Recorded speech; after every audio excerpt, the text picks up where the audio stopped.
all get together. We sing Kumbaya. We hang out, and I have a piece of dead skin on my face. Look at that, gross. My cat's meowing. Welcome to the Saturday show. We're 40 likes away from goal, so give it some love. I'm so excited to see all the people. Look at Carol Lily's and jiggling. Sushi, what the hell are you doing? He's walking on my freaking desk. You monster. You monster. Anyways, boys, we're talking about a bunch of stuff today. We're talking about the BAM, the bricks and minifigs. Interesting thing came out today, which was easily debunked and disproven. It's the strangest thing I've ever seen.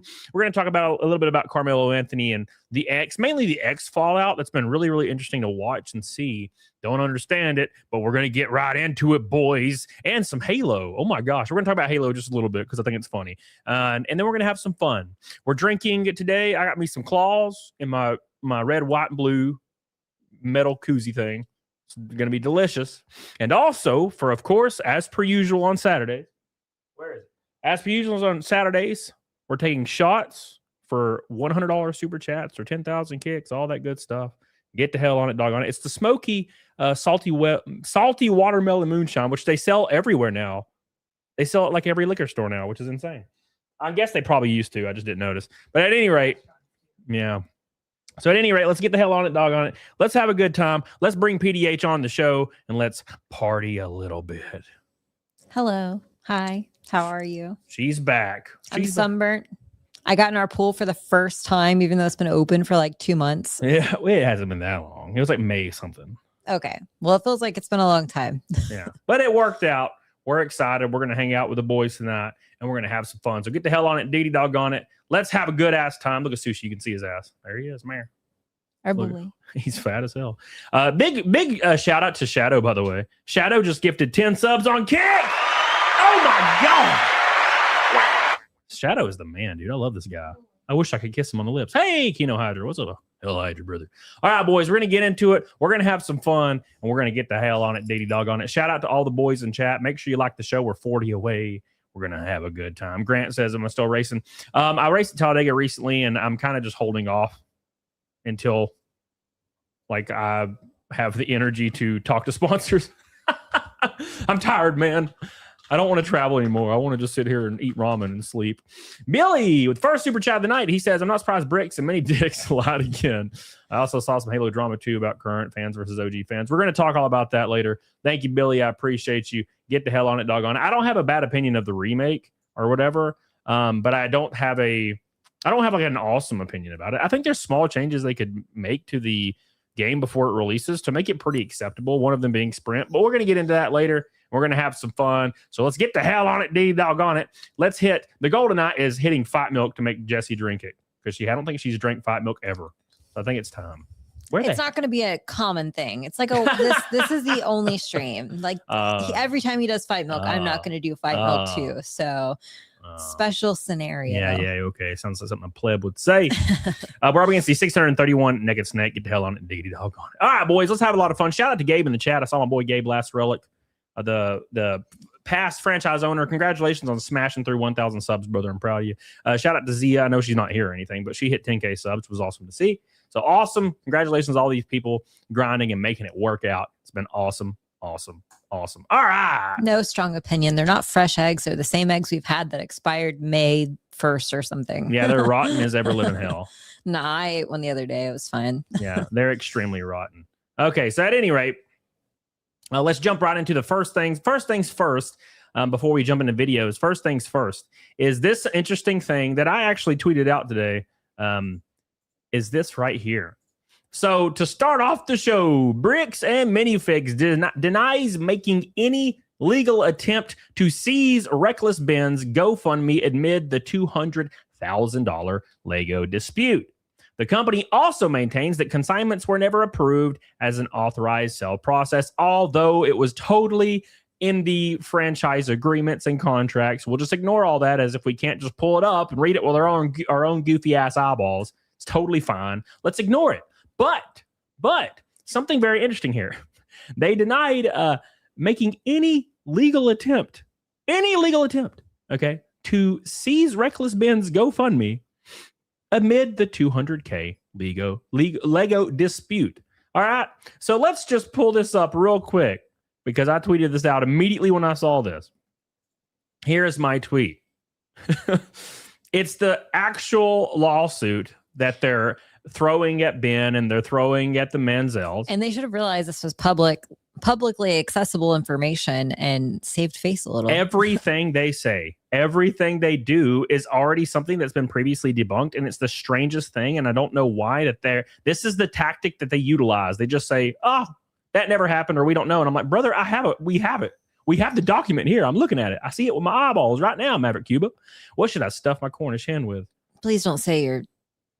I was going to say your penis. Yeah, I mean, I can't. I can't help it. What's up, Buzz? Thank you over on Kick, and shout out to Shadow on Kick as well. But yeah, so let me just refresh your guys' memory with this document. Okay, so Bricks and Minifigs denies making any legal attempt to seize Reckless Ben's GoFundMe. Now let's read 209. Okay, the 209 portion of this lawsuit that they are levying against the Manziels and against Reckless Ben. If you go down to IV, the fourth order of business, it says, well, first off, plaintiffs are entitled to reimbursement of amounts by which co-defendants were unjustly enriched, which is Manziel, which is Brian Manziel, and of course, Reckless Ben. Now go down to the fourth order of business, says GoFundMe and other crowdfunding proceeds included. Right. That's the document, brother. So it's like not even just the GoFundMe. It's also like if they made any money on their YouTube channel, which they would ordinarily make money on anyways. It's so loosely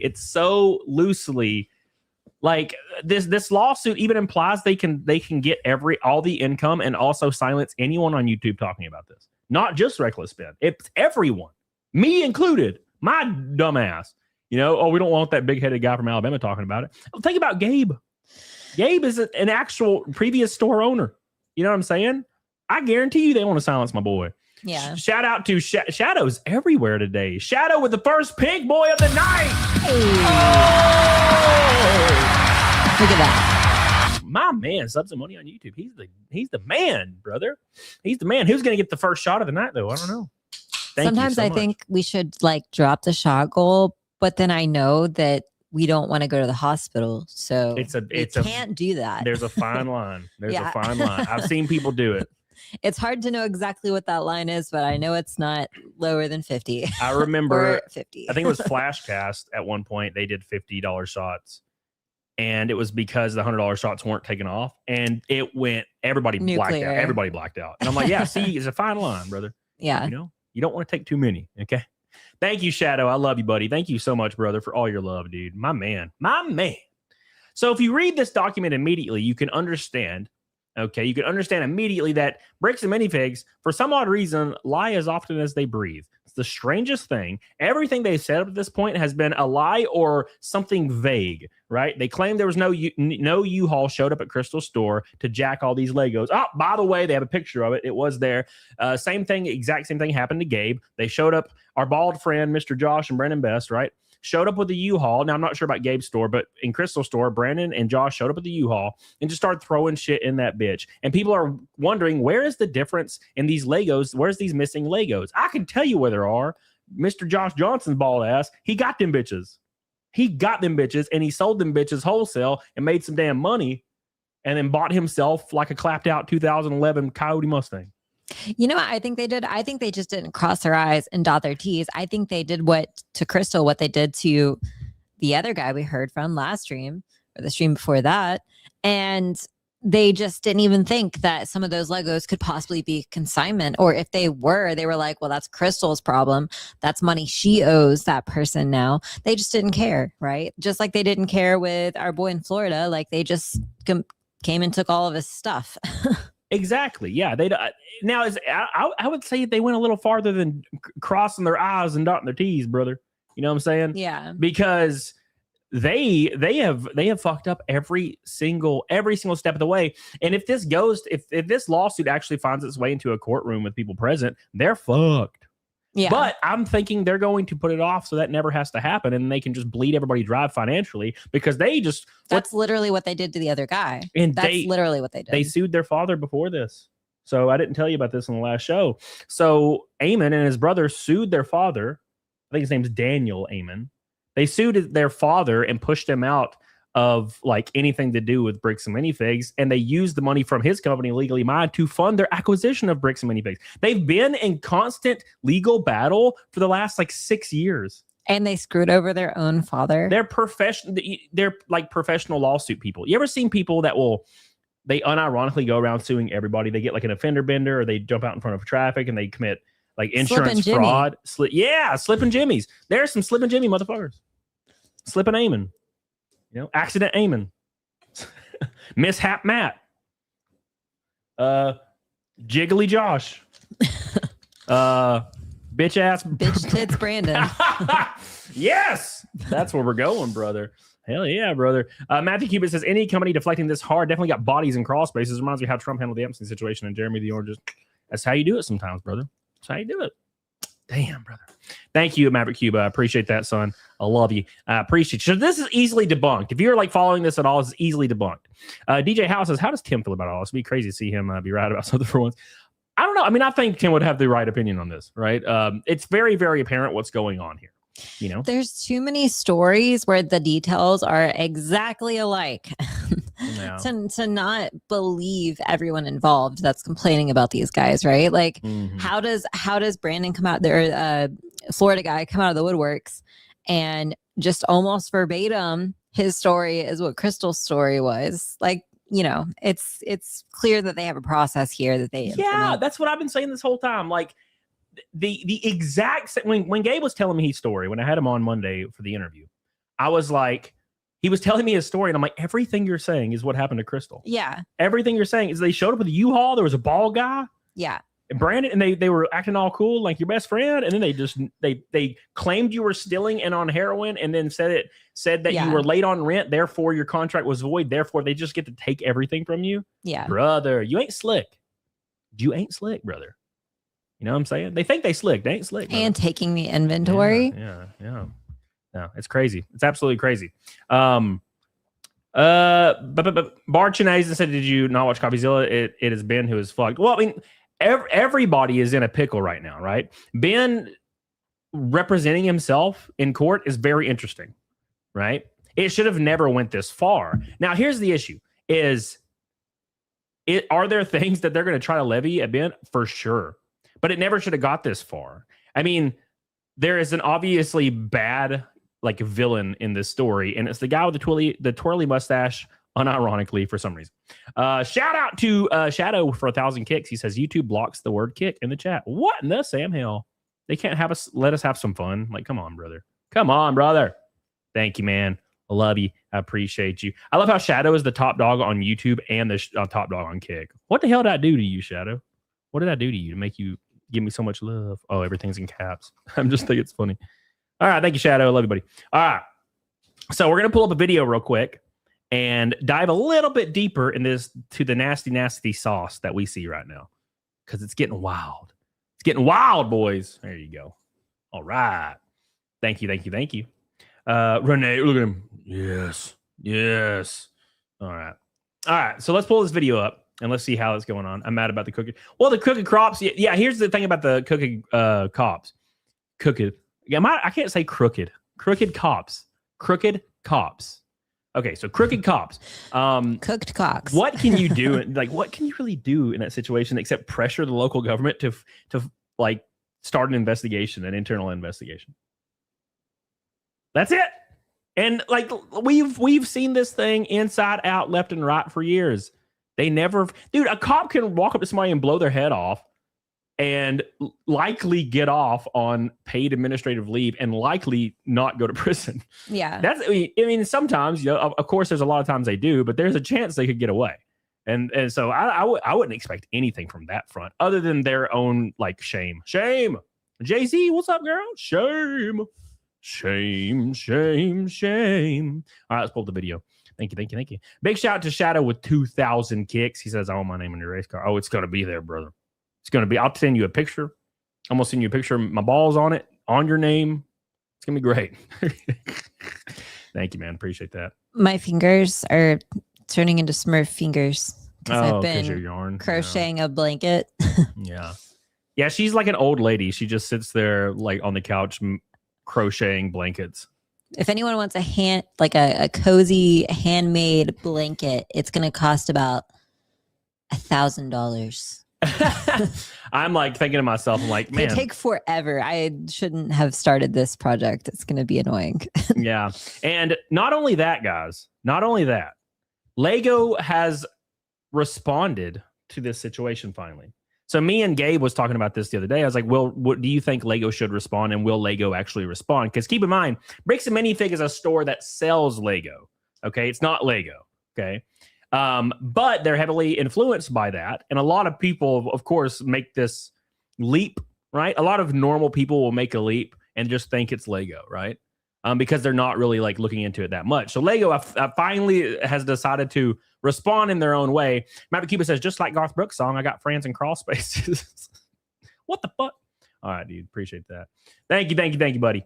I got friends in crawl spaces, just like my boy. John Wayne Gacy, I know. Ah, it took me a minute. I'm sorry. I should have flowed better with that, but it was pretty good. Do better. I'm trying, man. I'm trying. Thank you, Maverick Cuba. I appreciate you. Who has the first shot of whiskey for tonight? I actually put a goal on the chat. You can see the 0 out of 1 for an hour. It's a shot of whiskey for the first red boy on the stream. Thank you guys for the Saturday show. Shout out to Shani for being goated as hell last stream. We love you. All right.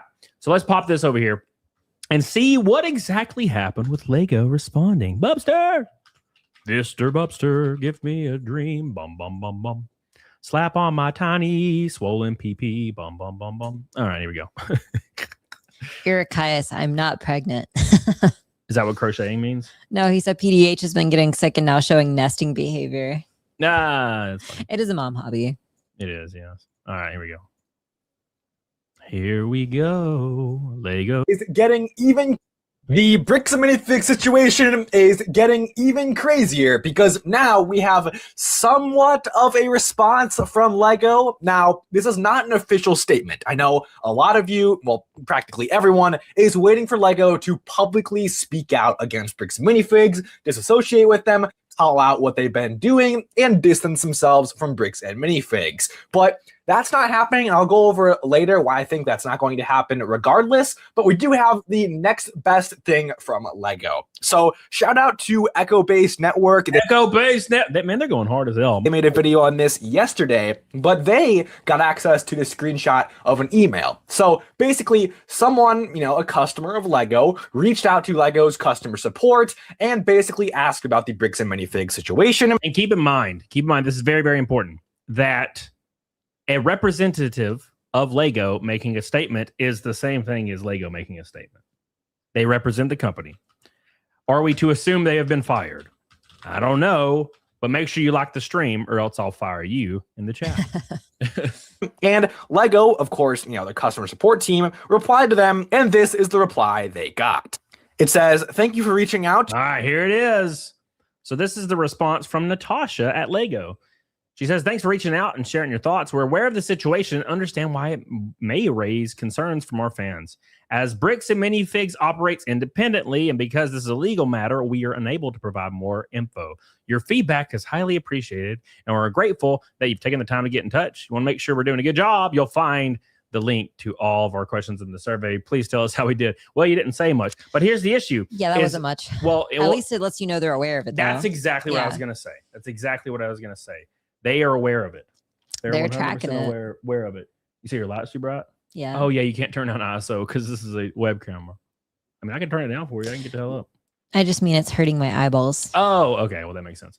Anyways, yeah, exactly, Radio. So they're basically saying we know it's happening and we're definitely not going to ever talk about this, right? Because here's the thing, man. Social media has moved into a different realm in the last maybe year or two. Social media has transitioned into this realm of bloodthirsty monsters, and I'm not saying that's necessarily a good or bad thing. I'm saying that they know if they step in it, if they come out and be like, we support Bricks and Minifigs or something, or anything to that nature, or skirt it under the rug. Ooh. Well, and also what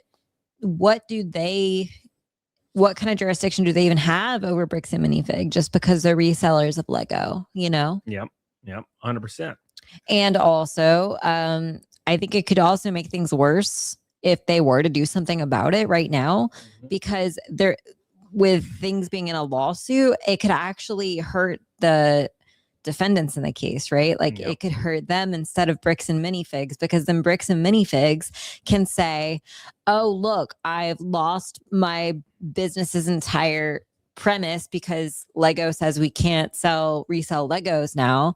And what does that mean for the defendants? They're going to have to pay money to remediate that if they lose their lawsuit, which they might, just based on the premise that Bricks and Minifigs can afford a better lawyer.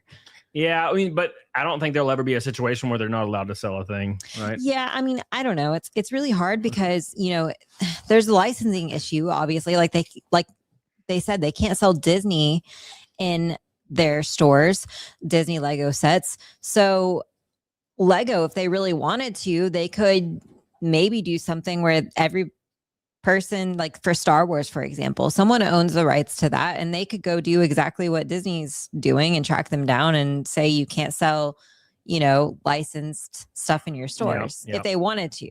Yep. Maverick Cuba says John Hamley Gacy. Oh man, he's got bodies in his damn floorboards and his crawl spaces. What is it? I don't remember. He had where did John Wayne Gacy keep the children? The bodies below the floorboard of his house, I think. I don't know. I need to watch that documentary. Yeah.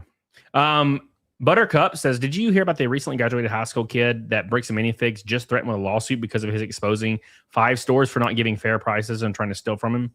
They emailed him for that, and when he wanted to collab with Ben, they emailed him again. Well, I'm not surprised. I mean, look at Gabe, for example. Gabe went on stream talking about it last week. Matt McNeff reached out to Gabe on the phone, they're aware, they're watching, right? Maverick says, my finger is blue from all this Galaxy ass. Get on it, doggone it. Leave Nick alone, Maverick. Leave him alone. Leave our boy Nick alone. He's good people. Yeah, he's like a 5 out. Yeah. All right. Anyways, let's continue. To us and sharing your thoughts. We're aware of the situation and understand why it may raise concerns from our fans who care about the LEGO community. As Bricks and Minifigs operates independently, and because this is a legal matter, we are unable to provide more info. Your feedback is highly appreciated, and we're grateful you've taken the time to get in touch. Please take our survey, blah, blah, blah. Natasha at LEGO Customers. Once in a while when I'm streaming, it's like the playback on YouTube just breaks and just stops working, even though the video is already like loaded. It just stops working for some reason. Story of my life. Yes. My computer's far too old. It's just a couple years old. It's just too much.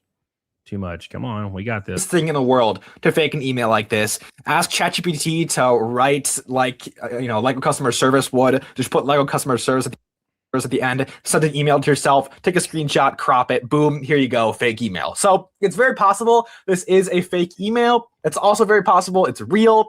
I wish I could, verify this and get some evidence. They really only show this screenshot in the video, and they also say that it could be fake. I think one of their subscribers maybe emailed it to them. Someone sent it to them on, social media, whatever it may be. Well, I mean, you could immediately fix this by showing the subject matter and the address. Like the email address in 2 seconds, or at least confirm it behind the scenes. Yeah, maybe. Like in 2 seconds, right? So, I mean, anybody could just be like, "Oh, the quartering emailed me saying he wanted to slap my ass with his tongue. Here it is, the email," and they're like, "Show the actual address." And if it's like quartering@gmail.com, you're like, "Oh, okay, it is actually him." But if it's not, then it's not. Right. So just letting you guys know, this might be fake. But with that being said, if it is real, and I think it definitely could be, to me, this sounds a lot like how LEGO would reply realistically. So what is LEGO actually saying here? Now you may be saying, okay, LEGO Empire, this is barely a response. Like LEGO didn't say crap, but let's read between the lines a little bit. Let's see what LEGO is actually saying with this email, or at least Natasha at LEGO customer service. So she basically says a few important things that are very easy to miss. The biggest thing is probably, as Bricks and Minifigs operates independently, So that is the big thing. She is separating the Lego brand from Bricks and Minifigs, which obviously, like most people know, Bricks and Minifigs is separate from the Lego company. If you don't know that, here you go. But with that being said, she is confirming that. And I think if Lego were to make an actual public statement, they would say something along those lines. Bricks and Minifigs operates independently. And if I was Lego and I was going to make a public statement, I would shit on them a little. You know, I would just imply that they're bitches. That's what I'd do. Yeah, well, I don't feel like there'd be a lot of blowback from that, you know, No, because they're Lego, so they got the high ground, but they also might not want to risk it. Like, why get involved? I would make a statement that doesn't directly target Bricks and Minifigs, but just make a vague ass statement saying us at Lego believe Lego is about fun. Lego is about, you know, sharing our past, present, and future with the next generation. You know, sharing memories and building something together, you know, building Lego. And it's like, it should never devolve into lawsuits and greed, you know, and then that's it. And don't actually target anybody or say anything. And then everybody would know what you're talking about. But then BAM would have no legal recourse. They couldn't be like, well, they're obviously talking about us. Right. They would, because, you know, as soon as if Lego actually said anything derogatory about Bricks and Minifigs just try to sue Lego or something. Yeah. Although Lego has more money, I promise you, you know. So at any rate, you know, I don't know. Do something, brother. God, DJ Hal, what's up, brother? How you doing, dude? All right, let's continue. they probably also add that they're not going to be, I guess, helping Bricks and Minifigs in any, special way. Because as many of you have probably seen from other YouTubers, or I think I've covered it in one of my previous videos, Bricks and Minifigs was scheduled to have a direct partnership to Lego. Lego is going to give them retail sets at wholesale, similar to how Lego kind of supplies Walmart and Target. They're going to supply Bricks and Minifigs with retail Lego sets. Now, obviously, they'd get the wholesale price and everything like that, and it'd be really good for Bricks and Minifigs because they have a good margin on all these new sets, and people can go to Bricks and Minifigs and buy them there. Obviously, that brings them some good business. But I think that deal is in jeopardy. If it's not already, it will be, in my opinion, because this whole situation has been horrible for Bricks and Minifigs, and practically everyone and their mother knows about this, even if they've never heard of Bricks and Minifigs. The amount of comments I have gotten saying, I've never heard of Bricks and Minifigs, but now I know I'm never going to shop there because of... Yeah, people come into my chat all the time. They're like, what is BAM? Like Bam Margera? Yeah. And I'm like, no, it's actually a shitty company that stole some Legos. And they're like, fuck them. Immediately, fuck them. Especially because it's over Lego. Like you're robbing people over Lego? Yeah. Come on, brother. It'd be different if somebody traded in a bitchin' Camaro. Okay? Bitchin' Camaro. You know, I ran over my neighbors. And they like stole the Camaro and did something. You know, at least you'd be like, well, it's a bitchin' Camaro, though. Right. Shouldn't have stole it, though, but it's a bitchin' Camaro. You know? But like Lego... This is, you know, it's like shades of scalpers for Pokemon cards. Right. It's like children that buy Pokemon cards and stuff, and they just rob them as well. Yes. But at any rate, let's hit play. Let me turn your light down. Yeah. This on my videos has been insane, and my videos haven't been the most popular. There are at least, I don't know, 5 or 10 other YouTubers that have been covering this topic that are much bigger than me, and I can only imagine their more broader audience that they're reaching out to are saying much of the same thing, if not more people, because my channel is obviously Lego Star Wars. It's more in the niche. More of you are probably... Buffering. Of course it is when I get up. Yeah, the StreamYard's like borked in playback for whatever reason. It's StreamYard. It's a StreamYard thing. What character is that? What Lego character is that? I don't know. It looks like a purple Darth Maul. No, it's like a female. It's got lipstick. Darth? What are you trying to say? It's weird. What are you trying to say? Lipsticks like only for women? I mean, yes. Oh shit! You heard it here first, folks. Yeah, the StreamYard thing barely even functions. What if I do this? And this? Yep, nothing. All right, I'll jump off a damn cliff then. Star Wars, it's more in the niche. More of you are probably in the know about Bricks and Minifigs and Lego Star Wars, but these big channels, especially that are pulling millions of views, that's definitely reaching your casual Lego fans that maybe don't even know Bricks and Minifigs exists, but now they know they're never going to shop there. And that has obviously been huge for Bricks and Minifigs' reputation. That is horrible. Like, the one thing people know about you is this whole stunt. That is not a good look for you at all. And that is why I largely have concluded that Bricks and Minifigs as a company is absolutely cooked forever. But with that being said, Lego doesn't want to take on that. They could come back, but it's going to take them like 10 years. Yeah. It's going to take somebody buying the company and a lot of goodwill. You know what I'm saying? Nicole says, Cody, aren't you a little too young to know Dead Milkman? How old do you think I am, Nicole? How old do you think I am? Because it's not young. Okay, I wish that would be great. But I'm an old, decrepit old. But I love the Dead Milkman, man. I was singing Fish Heads last night. Roly Poly Fish Heads. Love it. Yeah, I used to bang that shit when I was like 16, just off the freaking wall. Don't forget, boys, every $100 super chat or 10,000 kicks, we take a shot of whiskey. Got a goal on the top of the screen, and we're already a fifth of the way to Naked Snake. And if we hit Fight Milk tonight, Jesse will be forced to drink it for the first time ever. I did it on my stream once. Well, that was like 6 years ago. It was. A bitchin' Camaro. 35. I'm older than 35. Didn't have to pay it again. Yeah. All right. I'm glad people know. People know the Dead Milkman. Huge hit Bricks and Minifigs took to their reputation. And Lego is a billion-dollar company. They know how social media works. They know how word spreads. It doesn't matter if, Lego technically had nothing to do with the situation, because if they don't distance themselves from Bricks and Minifigs and are caught helping them in any way, shape, or form, I think it'll shake out badly, because people like me and others will report on it. And then your average person who all they know is, okay, Bricks and Minifigs did this and I'm not going to shop there. Now they know Lego is supporting them still. They're not going to do business with Lego. They're probably going to boycott Lego as a whole. There is no way in shitballs Lego would make a statement supporting Bricks and Minifigs. Yeah. That would be the end of the world.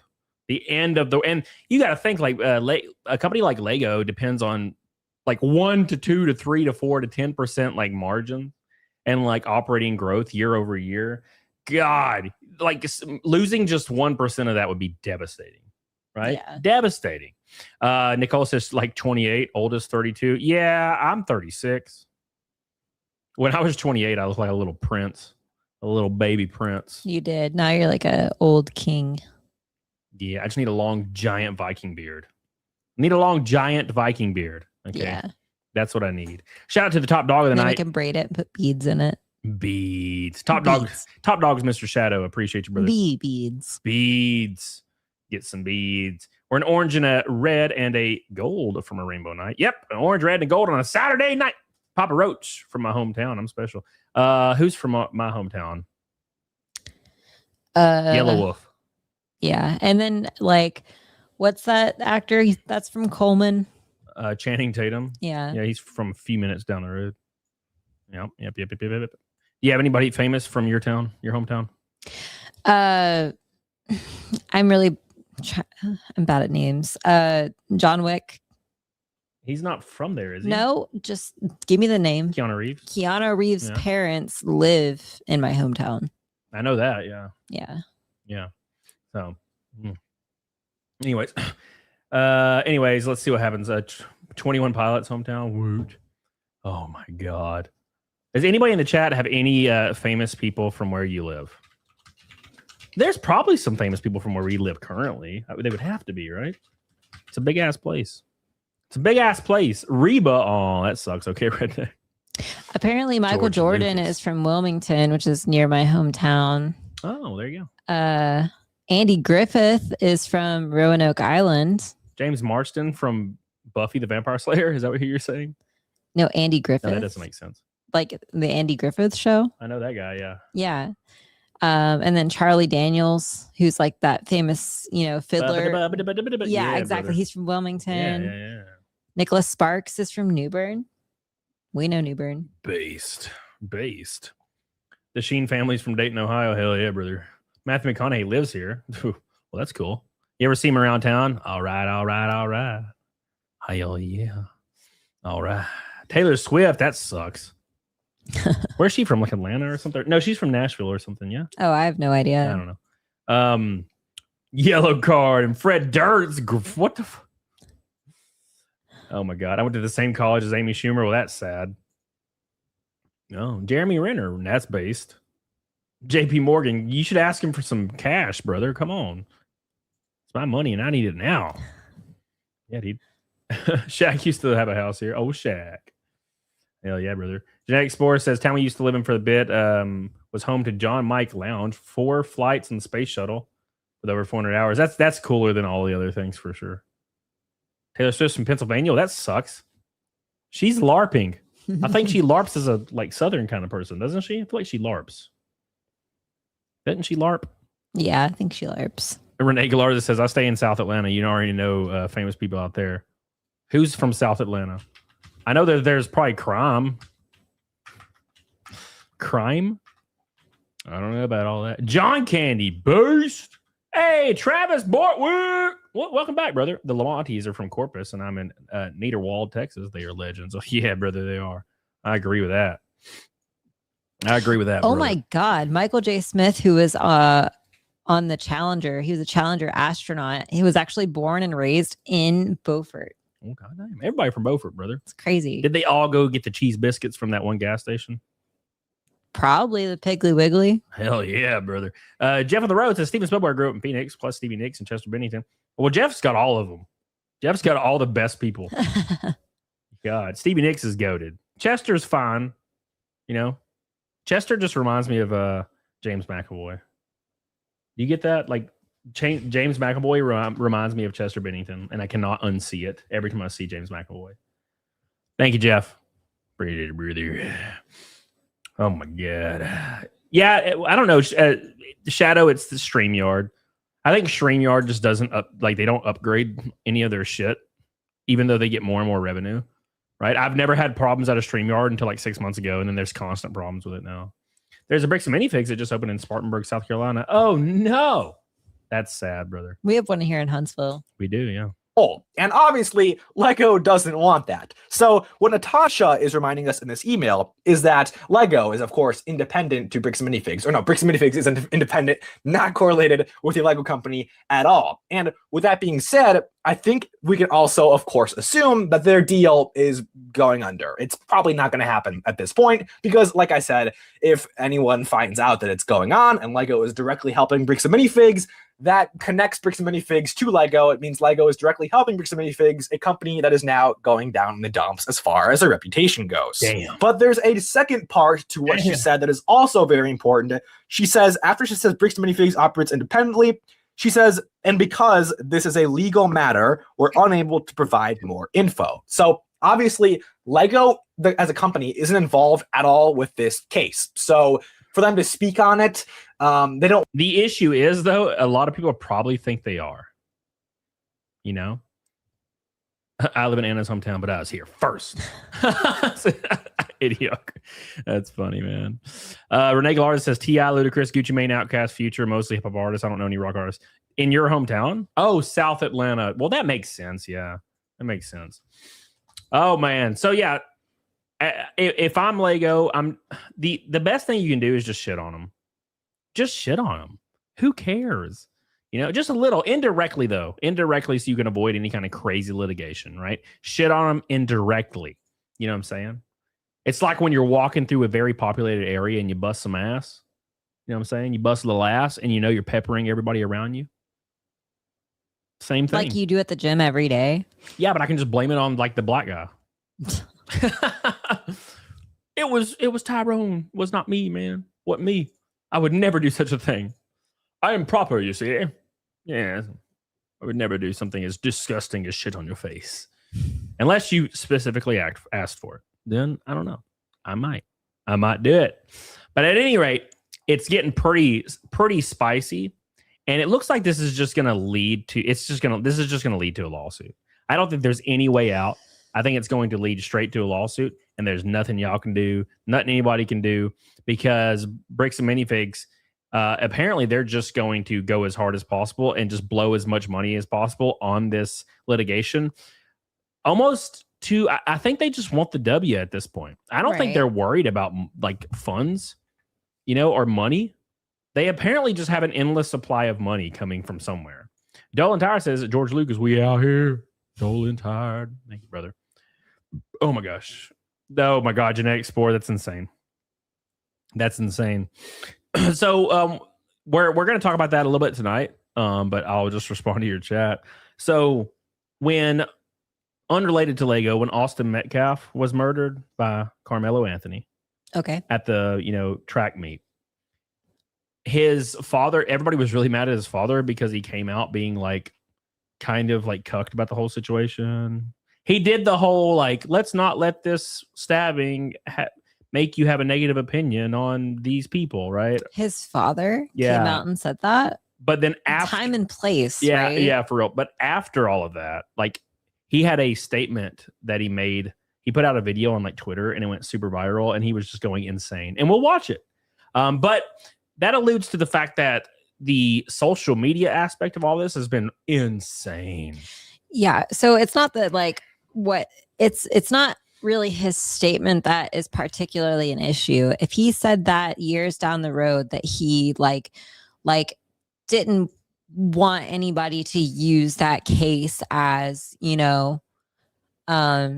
proof of their racism or like proof to validate their racism or something like that. If they said something like that and it was years down the road, that statement wouldn't really be a bad statement. It's just like, how can a father who's just lost his son not be so devastated to like not be focused in on the situation, right? Yeah. Like it's not a racial issue, right? Like, so why is he even thinking in those terms? Probably to be seen as in a positive light. Well, this was during the time of like there's still people from that era, right? There's still people from that era, older people that they want to be seen as good, and their biggest fear is being called racist still to this day. When your son is dead, I feel that fear goes out the window. After he has seen the response on social media, he's like livid, right? The response on social media is insane. Right. And look, I'm not, it's not everybody doing it, but there's a metric fuck ton of like black creators or black social media accounts that are just saying we should kill his brother next. And like posting pictures, pissing on his grave and shit. And he deserved to die literally just for being white. That's fucking insane, right, brother. That is insanity. Yeah. And these aren't small, like niche communities. These tweets are getting like 100,000 likes and people like everybody's freaking the fuck out. And I'm like, how can you get to this point? And they're pointing to things like Rittenhouse and shit, which is not even remotely the same situation. Yeah, I've seen several people try to make parallels between this case and another case where a white kid stabbed somebody. Mm-hmm. And you know what's really annoying about it is I'm absolutely positive there probably is a case that's extremely similar out there somewhere from some point in time. There's no way that there isn't. But they're choosing cases where clearly it's not even the same scenario. And that frustrates me. Like, show us the cases that are literally similar and then let us look at the difference in the charged time. People have done that, actually. People actually have done that online, and they pointed to recent attacks in not really similar ways, but kind of the same outcome, right? Right. And they got less time. But what they don't realize is these people pled guilty and like plead out and got less time as a result. The issue with the Carmelo Anthony case is that was never even in their purview. They were just like, he's innocent, we're going forward, and we're going to blow all our money on Ferraris. And then, of course, he got the maximum amount of time that they thought was reasonable. Which is really crazy because when you think about it, like, you have to wonder if people were capitalizing on this scenario. Like people maybe like pressuring his family to go not take a plea deal because they knew it would blow up and it would cause like a racial divide or worse. And I don't like to think of this because I hope it's not true and it might not be true. And I feel really bad for the family, but like they made a lot of money. You know what I mean? Yeah, they made over $600,000, which they wouldn't have made that money if he pled out. At least they told. At least they took the GoFundMe down or the Gifts and Go, whatever it was. But no, they got to keep that money. Yeah, they got the money, Sonny. And I saw where people were trying to say, well, they bought a house with it instead of giving him like, a good attorney. That's not true. I mean, like they did pay for a better attorney. They did rent a very large house. But here's the issue is they didn't have a lot to work with, man. They didn't have a lot to work with. There was nothing like there. It was so cut and dry. Yeah, you're screwed, brother. Like there's nothing you can do. That's like, so it's almost exactly like first of all, he was in a space he wasn't supposed to be in. And they told him to leave. And he wasn't leaving.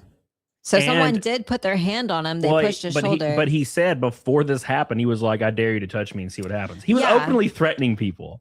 Well, so you could argue, there's a lot of things you could argue about him saying that sentence, right? Like there's a devil's advocate argument for that he was saying like, I will defend myself if you touch me. Right. And that's great. Whatever. We know that he probably wanted to cause an issue, and that's why he was there to start something so that he could try to be justified in what he actually wanted to do. He was trying to create the narrative. Right. Yeah. Or wasn't thinking at all. It was just a dumb kid trying to create controversy. Yeah. Probably more likely. And then he ran and threw his knife into the stands and evaded. People that defend themselves don't run and evade. Kyle Rittenhouse surrendered to the police. I don't know. If I for some reason freaked out and stabbed someone, I'd probably run. If it was like if somebody slightly brushed up against you and you stabbed them, yeah, you're fucked. But no, if somebody's chasing me with a fucking gun and I'm like tripping over myself and I ask them to stop and they don't and I shoot them dead, I'm waiting until the police get there and I'm going to explain my side. I'm not going to prison. Right. Yeah. But anyway, so someone did push him, initiated physical contact, right? And clearly he took it completely too far. Force has to equal force. You could literally have stabbed him literally anywhere else besides the middle of the chest, for example. I don't know. It's just too clear cut, right? Yeah. Like it's very, very similar to invading somebody's home. Yep. And your intention is not to hurt them. Your intention is to rob them, but it doesn't matter because you broke into somebody's home, right? Yep. Like that's their safe space. You are invading their safe space illegally. Like you get shot. You know what I mean? Yep. 100%. Let me hit this super chat from Shadow. Shadow is the top dog on Kick and the top dog on YouTube right now by a fucking mile. And he gets us our first shot of the night.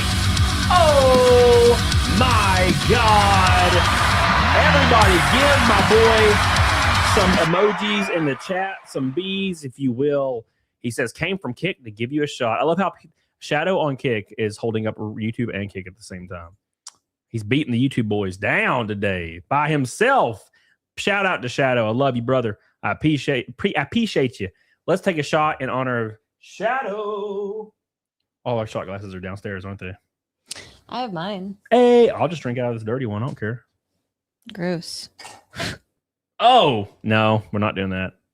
I'll just swig from the bottle. You can take that. That's if I drink out of that, I would get AIDS immediately. Or you can take one and then I can take one. That's true. Yeah, we'll do that. Hear me. Slash cheers to Mr. Shadow with the salty watermelon. We're gonna take a little bit of drink for Mr. Boy here. Thank you so much, brother. I love you and I appreciate you. You don't even have to chase this stuff because it's good. Asperger's yeah, you do. You don't have to chase this stuff. Slash cheers, brother. I love you. I appreciate you. Get on it, doggone it, Mr. Shadow. Mr. Night Crew came from Kick to give some love. Ooh. Yeah, see, it's fine. Oop. Here you go. Stop. All right, here you go. A little bit of love. A little bit of Monica on my ass. Take it. Shout out to Shadow. Thank you, brother. I appreciate you. My man. Number one of the night, Shadow. Thank you, brother. Appreciate you, man. Let's give some B's to my boy. I'm going to give him a B right there. There's a B. Y'all do this every Saturday, Chaos? Yes, sir. Relatively. Like, we only took one drink last Saturday, so it was fine. Usually it's like one or two shots. Now, one time I did 16 and I died, or 13. But usually it's just one or two, so it's totally fine. Travis says, I won't race or rodeo or do anything right now to people wanting to just attack. What? I got a dad with cancer and a mom I can't afford to get attacked for no reason. I got a ranch to run in Texas. Dude, I'm right there with you, brother. I'm right there with you. And that's why, Travis, I don't go to any like protest or anything like that. I don't have time to get slapped around, to get killed. You know what I'm saying? I don't have time for all that. So I'm right there with you. Mr. Maverick says everyone knows Blink-182 peak was Enema of the State. Everything after that trash. Cody will agree. I liked some of the new Blink-182 stuff. Well, you're gay though. You're gay though. I like all the new pop punk. So Razzle Dazzle says Karmelo was suspended for bringing a knife to school and wasn't permitted to go after school functions at the time of the incident. What it seems like to me is he wanted to cause some kind of drama, and then he let it go. He let it escalate too much, and then panicked whilst trying to act hard. Right. And fucked up. Right. Right. That's what I feel. I don't know necessarily if he intended on killing someone that day, but he definitely intended on fucking somebody up or at least causing something to happen. Yeah. For all we know, he could have pulled the knife and like shit just got weird. And, you know, he ended up stabbing him in the chest and actually just meant to brandish the knife at him. Like, I don't know.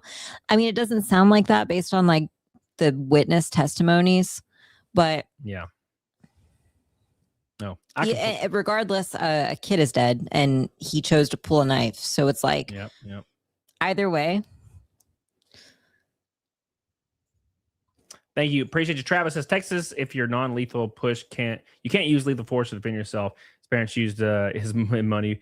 They didn't stay around for sentence. Yeah, they didn't actually. That's true. His parents left before sentencing. That's funny. They left before. That's crazy. They had to get home, brother, and crack some claws, brother. Thank you, Travis. Appreciate you. Maverick says Cody don't want the cookies. Girls are gross. Thank you, brother. Appreciate you. I don't want no cooties. You ain't lying. You ain't lying, brother. And a strong opinion says regardless, Karmelo was in the wrong the whole way through this scenario. That's true. You know what I think though? Like I think some of the major arguments about it were how wrong was he? Yeah. Right? Like I think a lot of people weren't gonna claim that he was like innocent. A lot of people were arguing that it should have been like manslaughter. But here's the thing that's frustrating about that is you can be driving your car down the road and someone step in front of your car, you accidentally hit them, they're dead. That's a manslaughter charge. Or like you get in a wreck and someone wasn't wearing their seatbelt in the other car and they die, and that's a manslaughter charge. If you were drunk driving and you got in a wreck, well, that's worse, right? Well, I'm just saying, if you're drunk driving, I think that it's worse than. Well, you can plead down to like something like that. Maybe some you people can have plead the options. But I'm just saying, like a standard like parallel. So like those things to me are completely and utterly different than pulling a knife on someone and ultimately stabbing them in the chest. And here's another thing: do you know how much force has to go behind a knife for it to go into somebody's chest? It doesn't just go in like butter, right? Like I know when like you imagine like stabbing someone, I mean, like if you think about, stabbing someone, you think it's just it's not though. It's like you have to literally like shove it in there. And I know this because I've given myself piercings and was very surprised at how hard I have to push the needle through. That's true. Yeah. So it's just really unlikely that it was not intentional. Yeah. Billy says the guy got what he deserves and we're 240 for next thing. Yes, sir. Yeah, I think he deserves more time because he's eligible for parole in 17 years. Now, he likely won't get parole, but I still think he should have got more time. Shout out to Shadow with 2,000 kicks. He says my hometown started Roy Clark. Oh, the Oak Bridge boys, Roy Clark. So sushi, you bat fuck. He's over here just climbing on top of everything. So Roy Clark is the guy, the SpongeBob music guy, right? Like yeah. We get it. Yeah, it's called like something time rag. What is it called? That's Roy Clark. Thank you. Appreciate you, Shadow. I love you. And Shadow with 10 gifted sub. God, you monster frisbee. Thank you so much, dude. Shadow.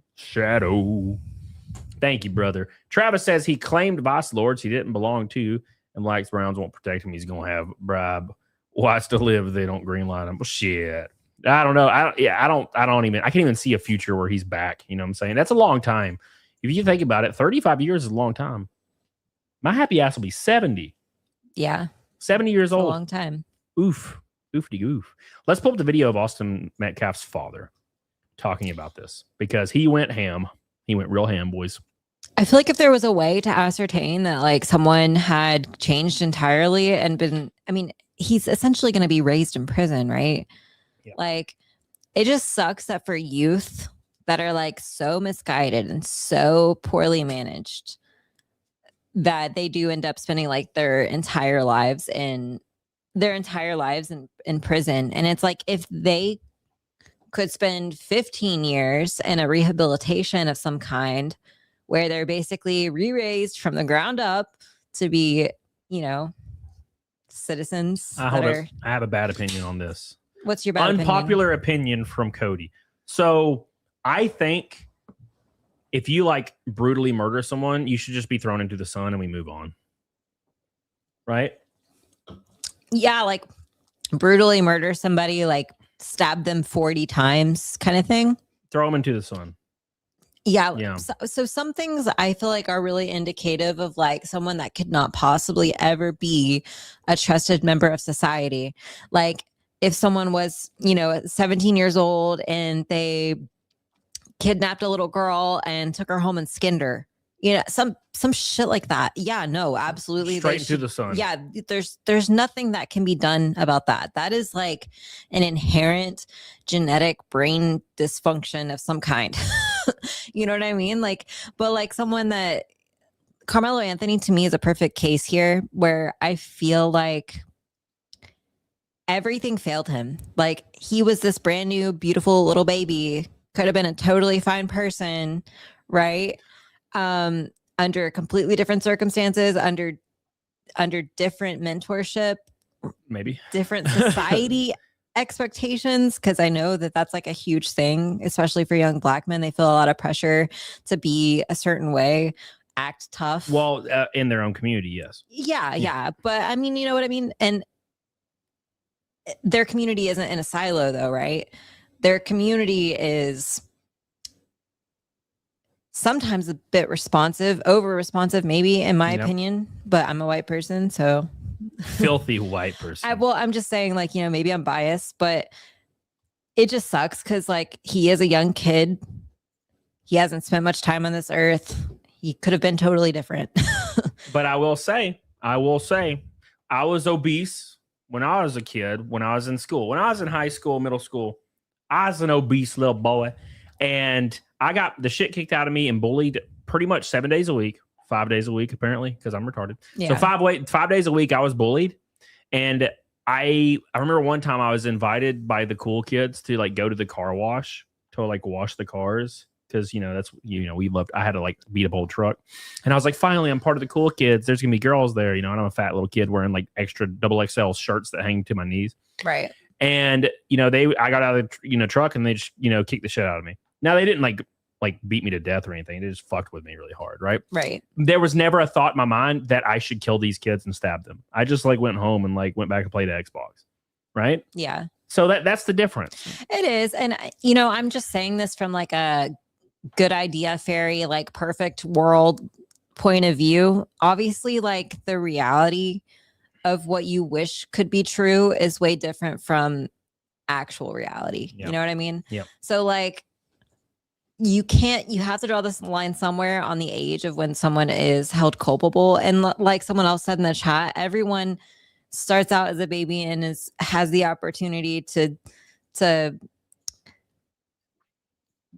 rise above their circumstances or like their, the impressions they feel from around them. And I don't know. It does suck though. I do recognize that side of the argument that people have, but at the end of the day, you have to have consequences, right? If people knew that they could, 18-year-olds knew across the board that, their punishment for something like this was not going to be as egregious as later in adulthood, they'd make poor decisions. Well, It goes back to the 15-second argument.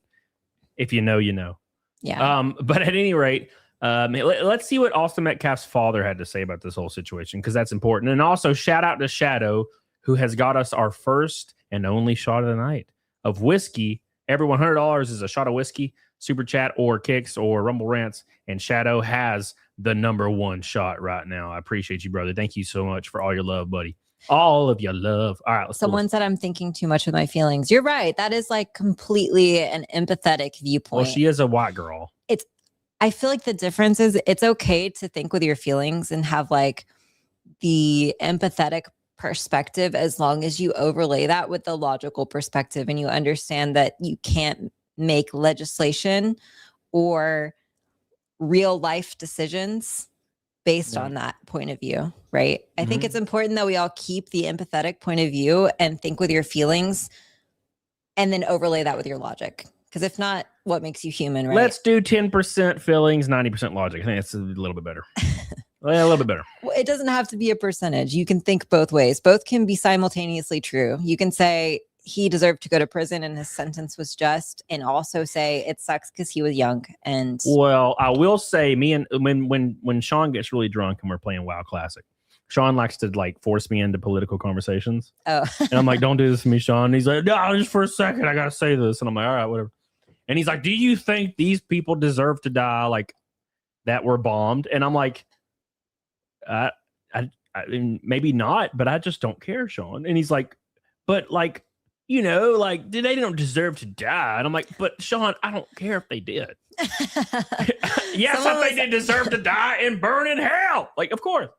Someone in the chat said, like, I get why do you have to empathize with the victims? No, I totally agree. Like, all the empathy in the world. That kid that died was literally like a star athlete. He had all the things open for him, not because of his parents, but because he worked really hard in sports and was going to make something of himself. And that is horrifying. I can't even imagine. And he was typically attractive. He was. That sucks.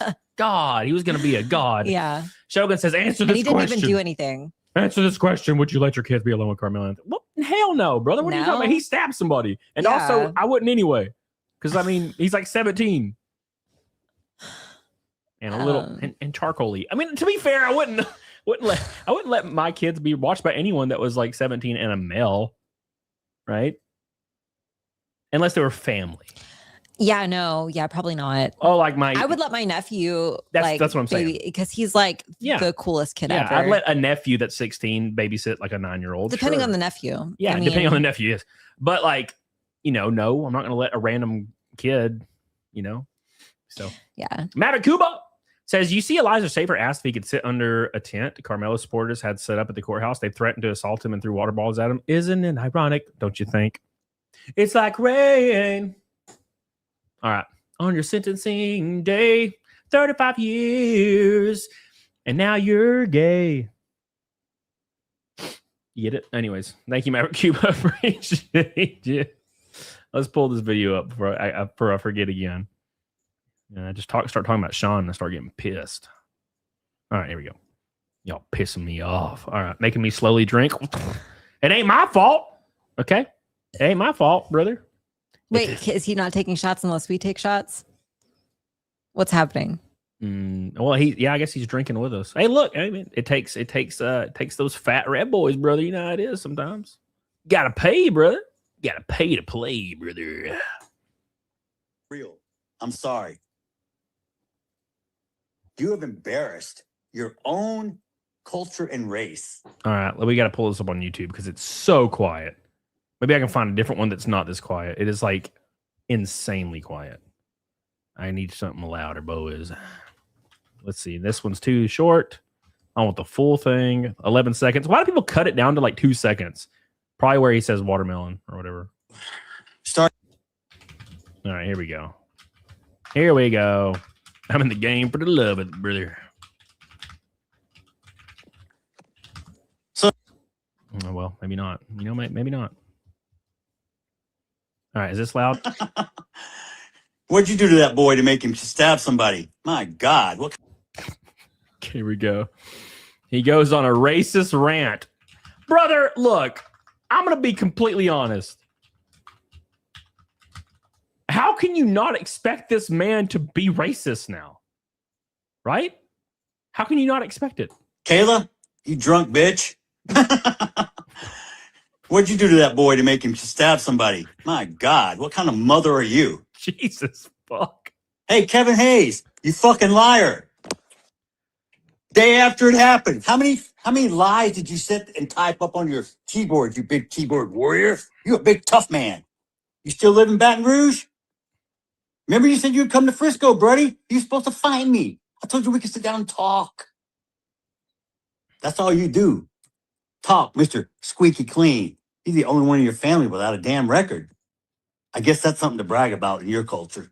Oh, oh, oh my God. He's going hard, boys. He's going hard. Oh my Jesus. Run with Phantom says raising happens before an individual comes of age. Karmelo had come of age already, so he's not getting raised in prison. He's facing accountability. Big boy punishment for big boy crime. Yes, sir. You people hang your hat on the dumbest shit I've ever seen.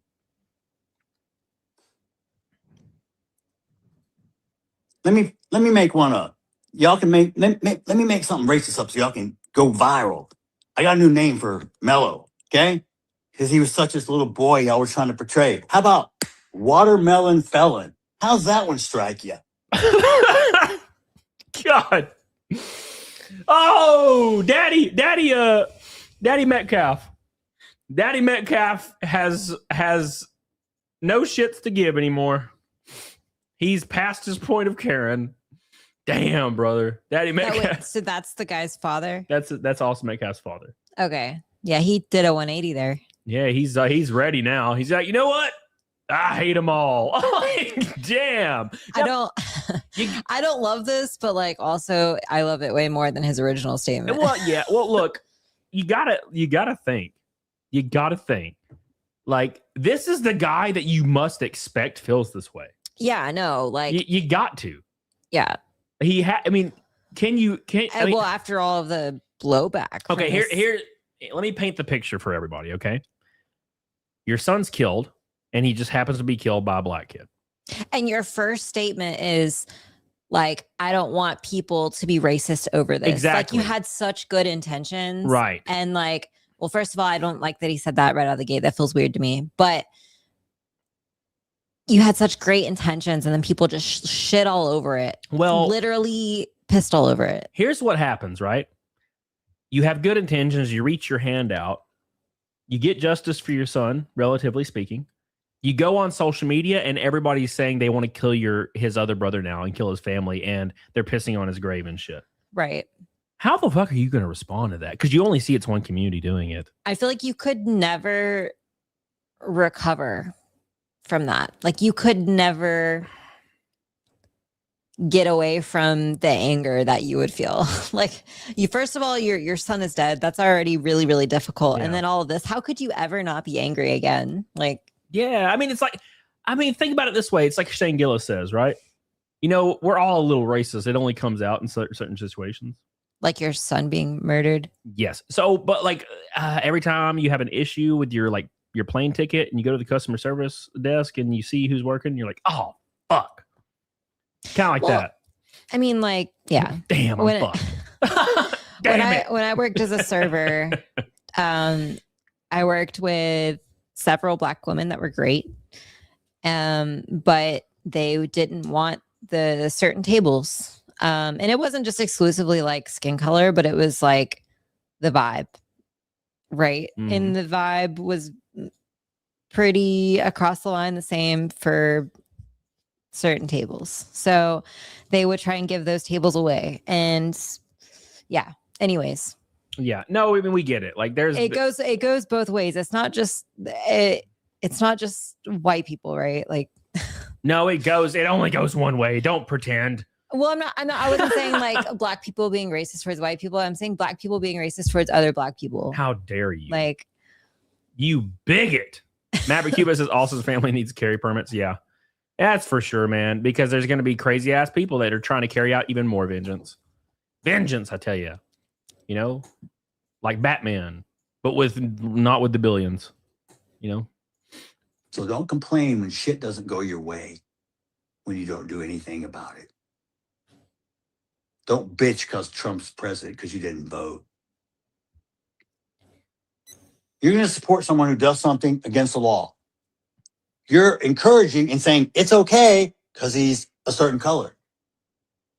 Oh, you've got more melanin than me. Ooh, so you get more privileges, more entitlement? Because 400 years ago, He's going hard as hell. He's going all over the edge. He's going over the edge, Mr. Metcalf. He's crazy. StreamYard doesn't want to play anything, not even Twitter videos. Like, nah, brother, we don't want to hear. StreamYard's like, this is too racist for me. Can't let you play this one, guys. Sorry. It's pretty rough. Yeah. StreamYard's just borked. It's borked 24/7, man. Man lost a son. Yeah. But see, people don't care. Like, people on social media, they don't care. They're going to see this and be like, even though his son was brutally murdered, he should still die for the cause, right? What's up, Danny? Delete that, brother. He's going the distance.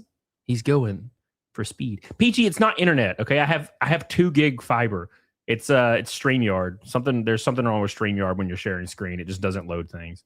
Like, if I wasn't sharing the screen, it would be fine.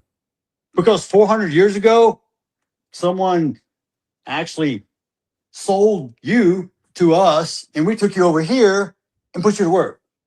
And then we had a civil war to free your ass. And now you want to talk shit? Oh, I've been so oppressed. You couldn't even vote 1960. Oh, my God. Look how far you've come. Look at all the free shit we give you. You're not oppressed. You're fucking entitled.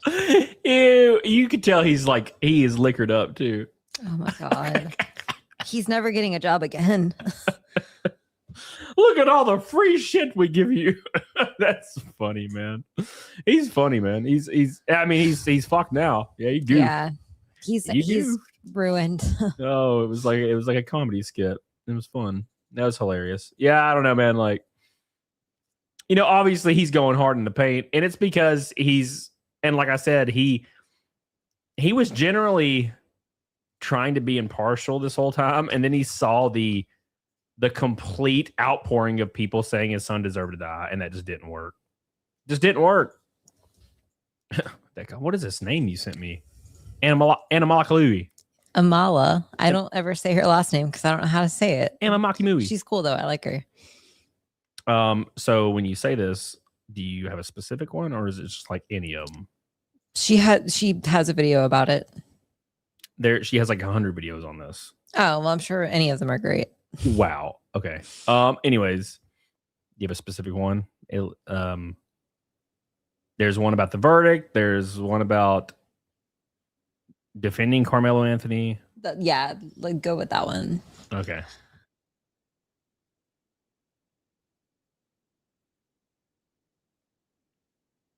Now, this news and his sentence of 35 years has not stopped his supporters from coming forward and saying that he did nothing wrong, that this was self-defense. Some of them are going and assaulting white people in response to this case. It's getting absolutely ridiculous. Oh, yeah. So this random guy went and punched this guy just sitting on the ground. Oh, did I watch this short by myself, or did we watch it on stream? Oh, I don't know. Yeah, no, we didn't watch this. This guy was riding a bike, and he drives by this guy who's just sitting there and probably homeless by the looks of it, and just punches him in the face like right out of the gate.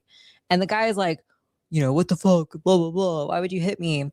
And he's like, well, you were on the jury for Karmelo Anthony, weren't you? You on jury duty? And he was like, no, I'm just sitting here. And some woman walks up and she's like, no, he wasn't. No, he wasn't. He's a veteran. And then the guy's like, oh, my bad. And then just rides off on his bike.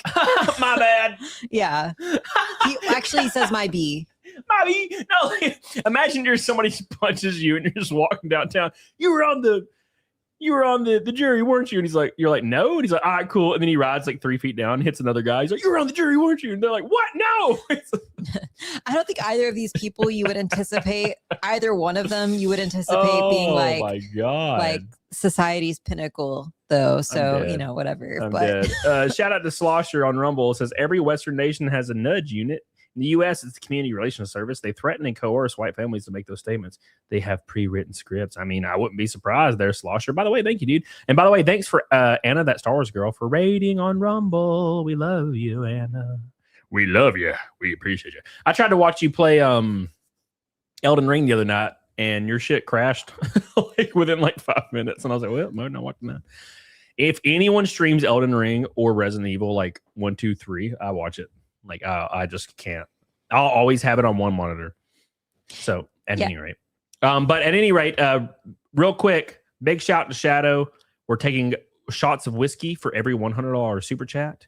And we are currently at number 1 out of however many is in the bottle. And Mr. Shadow is the man of the hour. Thank you. We're one orange boy from a rainbow night. Thank you, guys. All right, let's continue this. So I figured we'd take some time today to respond to the Justice for Karmelo Anthony camp. Let's talk about it. Yeah, you better. All right, Mama, what we got? One of my favorites. I really like. Before we get into today's video, please. One of your favorite what's? Podcasters in general. Sometimes she's a lot harsher than you would expect, though, and I don't know. She got good. She's one of my favorites. What do you mean? Favorite what? Like and subscribe. We're going to start off today's video with a heavy hitter. Pun intended, I guess, for this one. This is a black guy who goes and hits a random white guy in the face because he believes he was part of the Karmelo Anthony jury selection. Let's watch the clip. Hey, wasn't you on jury selection? No, he wasn't. No, he wasn't. Seriously. No, he wasn't. He wasn't. He was on jury selection. He's a vet, dude. He's a vet. He's a vet. He ain't been on jury selection. I ain't worried about that. You gonna die. You gonna die. You on jury? Wasn't you on jury? No, he wasn't. He wasn't. You on jury selection? You was on jury selection. It doesn't matter whether or not this guy was on jury. He's like, you gonna die. You gonna kill a random dude. Maverick Cuba says it went from shuck to jab, duck, and dive, buck to 5. Hey, what's up, brother? How you doing, dude?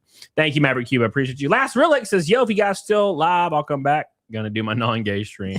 Oh, love the stream and awesome. And Halo will probably suck. I agree. Thank you, brother. Thank you, Last Relic. Selection. This is absolutely barbaric. These people are barbarians. There's no other way to put it. And the fact that somebody can watch this and support it is just so beyond me. But let's continue the clip. Oh, not for Anthony. Not for Karmelo Anthony. Oh. My B. I thought you was on. He's like, dude, I work at Hardee's. Why you hit me? Jurisdiction for my B. My B that I just assaulted a random man in the street who also happens to be a veteran. Are we being so for real right now? This guy, just like Karmelo Anthony, should be locked up and charged for what we just saw in this video. But alas, I've heard no news involving that whatsoever. Is this just something we have to deal with as a society now? Yep. That every time a black person goes and commits a crime and is convicted of said crime, we just have to deal with a camp of people who refuse to accept facts, refuse to acknowledge reality, and then go as far as to justify the actions of said black criminal. That's how we have to live. And then they can go out. Well, there's a lot of passion around all this stuff. And my advice would be to just leave, like, just don't live in cities. And that would cover a lot of everything. You know, you would kind of avoid all in any, it doesn't matter what race or what movement it is, but you would avoid all of it if you just moved to a rural place. Yeah. And a lot of people were upset that actually on the jury, there wasn't a single black person.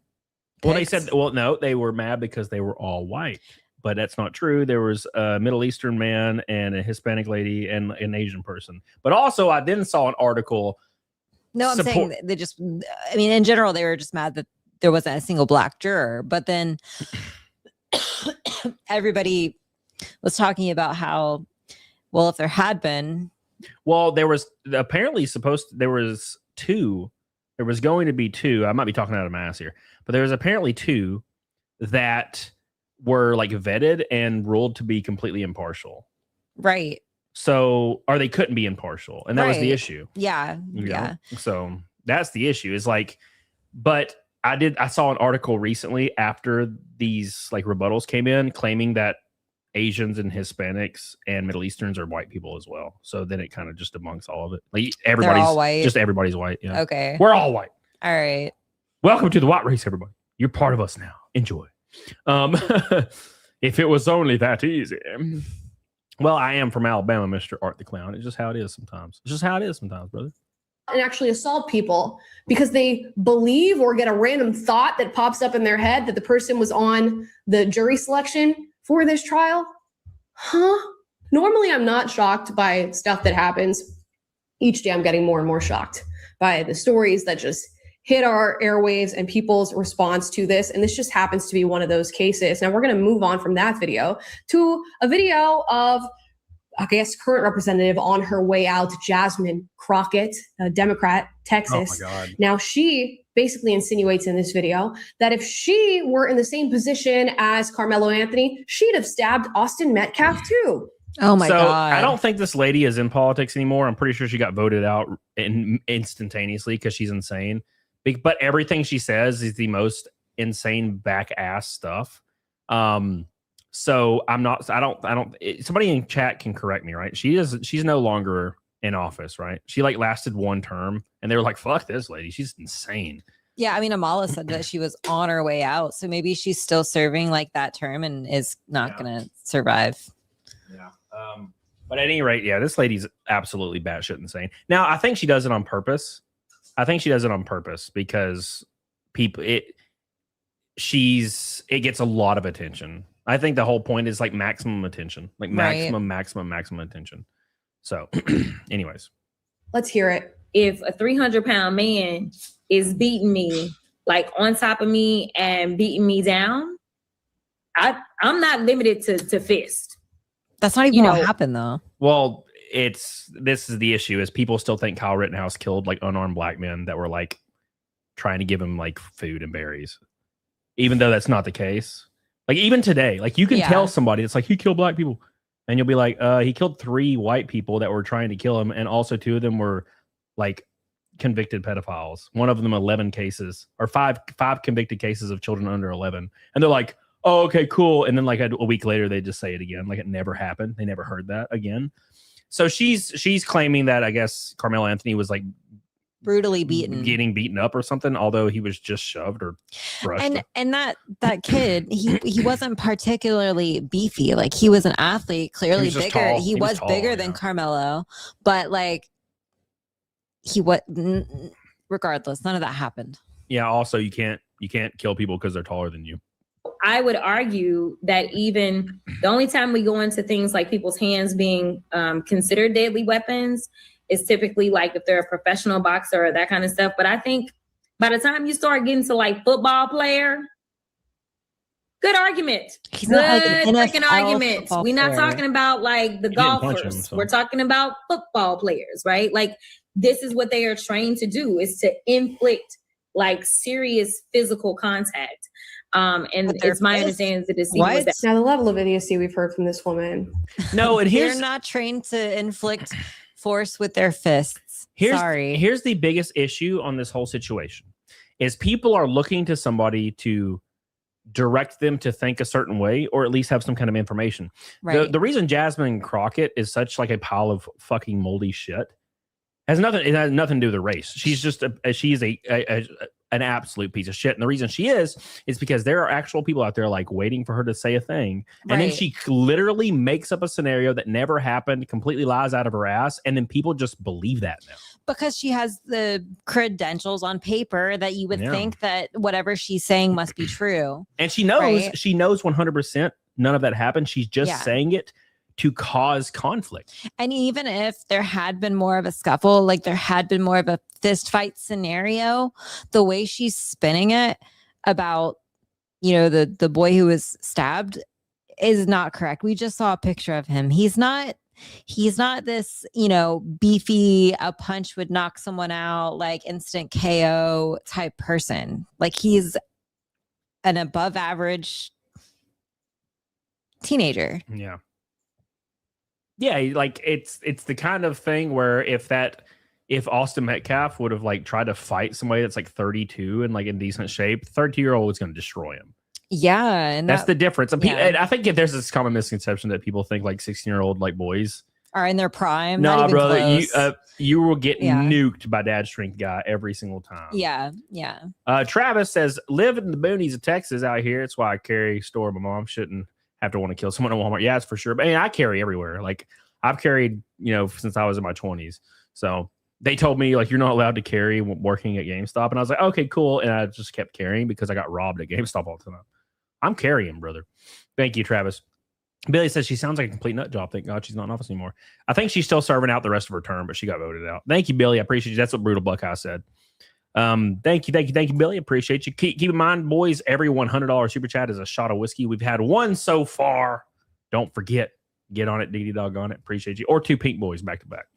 That also triggers the whiskey. Just goes on for the number of years that we've been so unfortunate as to be acquainted with her, but she just continues to go and go and go and go. It's a good thing Jasmine Crockett is not making arguments in a court of law. I don't think she would last very long doing that, considering she just insinuated that it is okay to respond with a stabbing in the chest to somebody touching you. Now, she says a 300-pound man who's beating on you with his fist, that is not even what happened in this case. I doubt she even knows the facts of this case. What she's doing is what everybody else is doing, is just seeing somebody black and somebody white, and because they're black, coming to defense of the black person, no matter what it is they've done. I will say, too, if somebody at 300 pounds is beating the fucking brakes off you, you could kill their ass. Yeah. 100%. Yeah, you probably wouldn't even get a chance to whip out a knife in that instance if you're, a thin 18-year-old kid. Well, what they're going to look at is if you have had the shit beat out of you. Right. So if the cops show up and your face is disfigured, right, and you stab the guy, he's like, yeah, he jumped on me and started beating the living dicks off me for no reason, and I thought I was going to die, and I stabbed him, and then he bled out. The cops can be like, all right, here you go, fill out this report, blah blah blah, and then they're going to look up camera feeds, and then it might not even go to fucking trial, brother. Yeah. So like, no, and yeah, like the scenario that she was talking about wasn't necessarily nonsense. No, she posed the scenario. She was posing it as if that's what happened in this case. She posed an extremely legit self-defense scenario versus against the scenario that was literally not even remotely self-defense. Right. So with this particular group of people, as a black person, you can say, you can do, you can just get away with just about anything because of your skin color, and they will come to your defense. Now, speaking of Black people, Black women, Jasmine makes the case in this next clip that Black women go through more agony and fear than the family of Austin Metcalf. Black women, especially Black women who have Black male children, live in fear and agony every single day.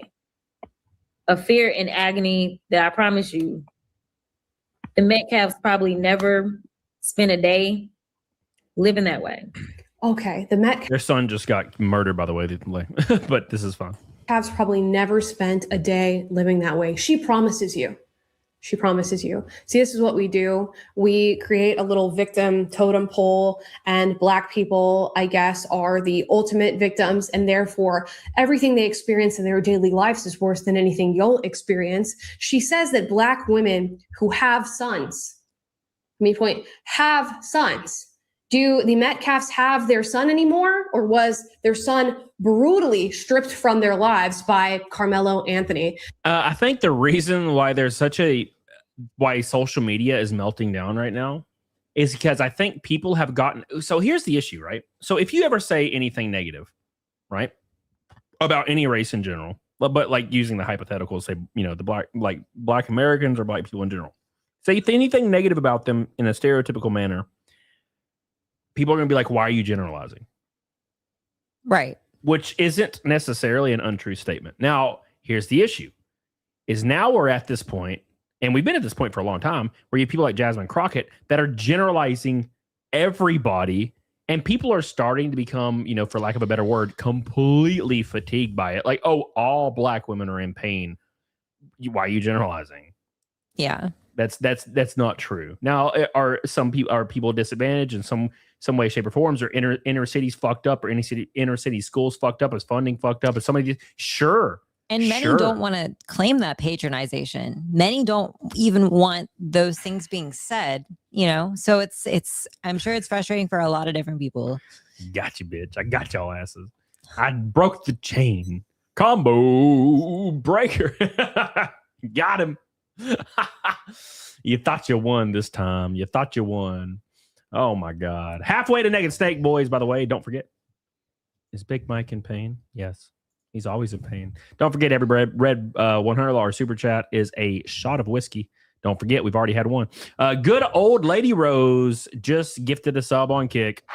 Thank you so much. I love you. I appreciate that. All right, stop doing the tower, guys. Come on. And you don't think they live in fear and agony after that experience? In fact, they haven't experienced an ounce of that compared to what? The regular life of a Black woman who happens to have a son. Are we being for real? Are we being for real? But you're going to hear more from Jasmine Crockett, and I promise you, this is the last clip. She insinuates that the knife that Carmelo Anthony used on Austin Metcalf was in fact not even a deadly weapon. I know it led to the death of another individual and was used in a murder, but it was not a deadly weapon. Was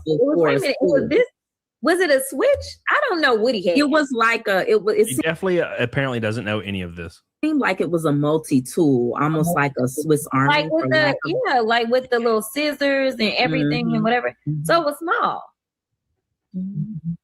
Well, I would argue the size of it alone, you wouldn't even think it's a deadly weapon.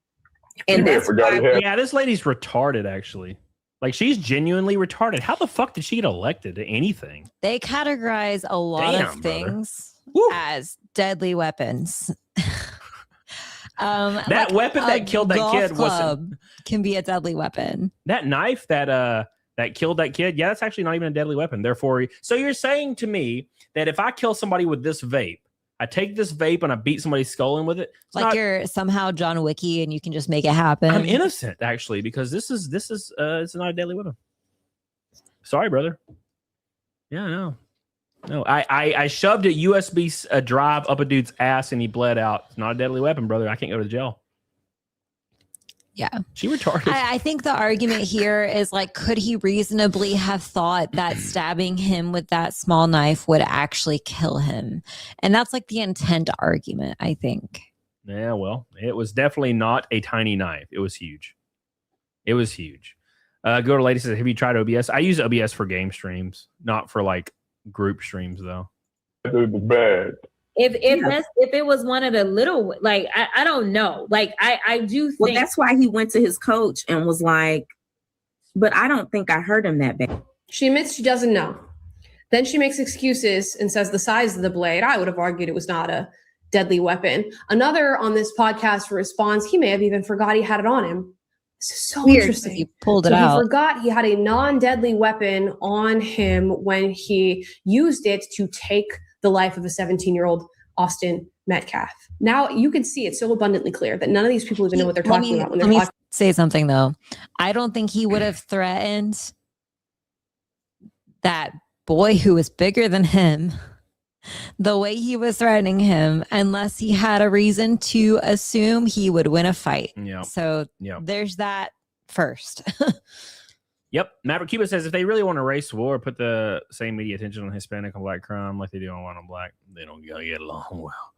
Well, yeah, I mean, like, man, I don't know. Well, actually, Maverick Cuba, I can actually speak to this a little bit. I think what happened in the past here, and I'll come back to this video, but I think what happened was there were so many people like basically protesting for police to have body cams, for like constant surveillance, for like record keeping. They basically marched for all these things. And then all these things were actually instituted.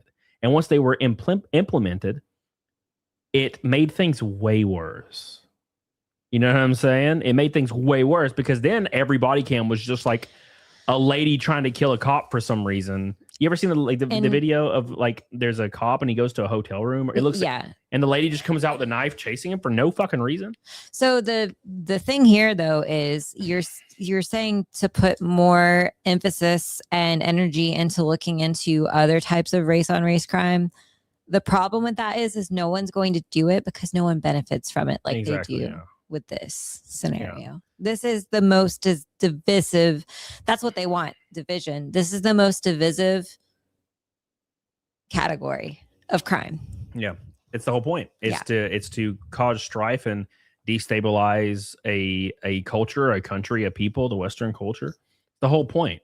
And also to make you lose focus on the fact that you give 60% of your income to taxes every single year.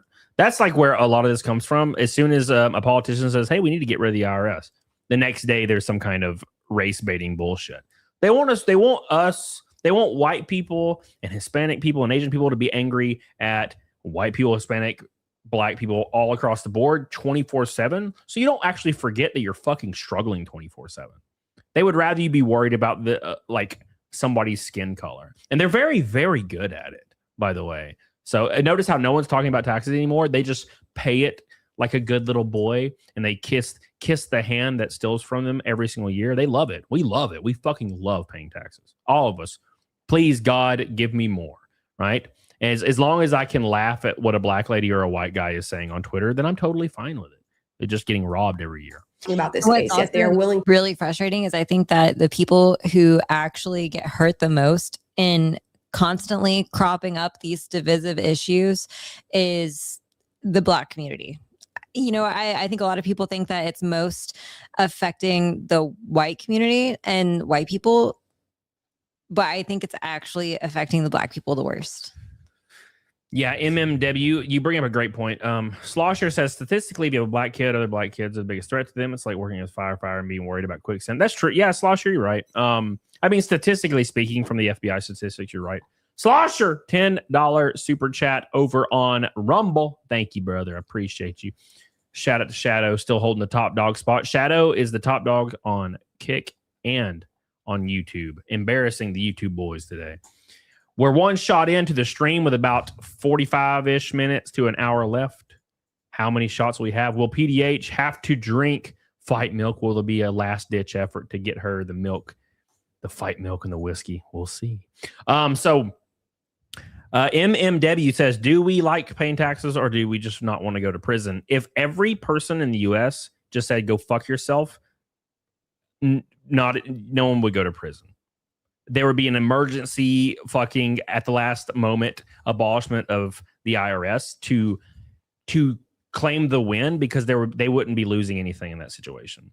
There's also the possibility that they actually just garner the checks of 200 million people. Garnish, sorry. So there's actually that possibility as well. But just like we saw with the COVID vaccine, the vast majority of people that said they wouldn't get the COVID vaccine, as soon as their job was threatened, they, like a good little boy, went and got their vaccines immediately. So I don't think that would ever happen anyway. Doesn't matter. To come forward and very boldly explain. Oh, you got to pee? Yeah. All right, go ahead. You can keep playing this, but go ahead. We'll remove the camera. I'm okay. Fuck. Go. Go. Half naked. You're half naked? Yeah, I took the top part of my dress. Oh, so you just have your ass cheeks out? Kind of. Wow. That's funny. All right. Look at this boy. He won't get down now. Him's fatter than hell. Right when he jumped up, he's going to be pissed. I know. Maverick Cuba says, remember when they tried to make Asian hate a thing? Then we saw, oh, yeah, then the videos came out. Yeah, that was interesting. They stopped talking about that pretty quick, though. You know what that reminds me of? That reminds me of monkeypox. When monkeypox was a thing and they tried to make it the new COVID, you know, because that's what people do. And then they discovered that it was spread almost exclusively through sexual contact. And then suddenly, like, dogs and young boys started getting monkeypox. And then they never talked about it again. That was the last day they ever talked about that shit. That was spooky. But at any rate. Their support for Karmelo Anthony, talk about how they would have argued the case and invalidate the experiences of the Metcalf family who had their son stripped away from them. Why? Because we support everybody black. That's why. That's literally the extent of this. And when you raise your hand and go, that's retarded. Okay, and I'm going to use that word today. When you raise your hand and say that, you're racist and bigoted for talking about it. Or, you know, that's a part of the conversation that I guess we're not allowed to have right now. These are literally just racists coming forward and saying we support everybody black, no matter what it is they do. We're going to move on to the next video. This girl says black parents need to do something in response to this Karmelo Anthony case. And I want you to guess what it is. You're sunburnt? Yeah. You should put some pants on. You're standing there with your thong out. Real Wade Nation Gaming says Knicks won the finals. That's the NBA, right? Knicks, New York Knicks. Yeah, it's the NBA. I remember that. I haven't kept up with that shit in like 20 years. Oh, all right. PDH has returned. Oh no, it's looking somewhere. It's looking at me. It's supposed to follow my hand. Her camera's looking at me. Look, hold on, look. Her camera's just looking at my dumbass. Why are you looking at me? Look at her. Turn this way. Follow her. Why is it doing? It won't move. There it goes. Okay, it's following you. It's one of those cameras that follow your movements. That's funny. It's like, fuck, she's gone. I'll look at that guy, I guess. There's a guy over there. I feel like the skeleton should work for that. You would think the skeleton would work. Well, I mean, he's dead looking, so. Him's dead looking. Sushi. Speaking of dead looking. Mom. Speaking of dead looking, we have sushi. We have 5,000 kicks from Shadow on Kick. Hot diggity damn. Shadow has just eclipsed on Kick more than all of the Super Chats combined on YouTube. That has never happened. God, Kick is on top. What happened? Shadow just dropped 5,000 kicks. What is 5,000 kicks? It's $50 Oh, cool. on Kick. Whew. By himself on Kick is beating YouTube. That has never happened. This might be a first. YouTube might finally fall today. Shout out to Mr. Shadow. He says take a shot. We're going to take a shot for Shadow. We're taking a shot for Shadow because he's the GOAT and he's holding us up today. Thank you. So Elon Musk Smurf account. I guess so. Thank you so much, Shadow. Here we go. Hey, man, shot glass. Thank you, Shadow. We love you. We appreciate you, brother. Some of the Old Smoky for Shadow today. Thank you, buddy. Shout out to Shadow for being the GOAT today. Thank you, buddy. Thank you. And he also was the red boy on YouTube, by the way. Whoo, that's wild. Shadow's the man tonight. / cheers, Shadow.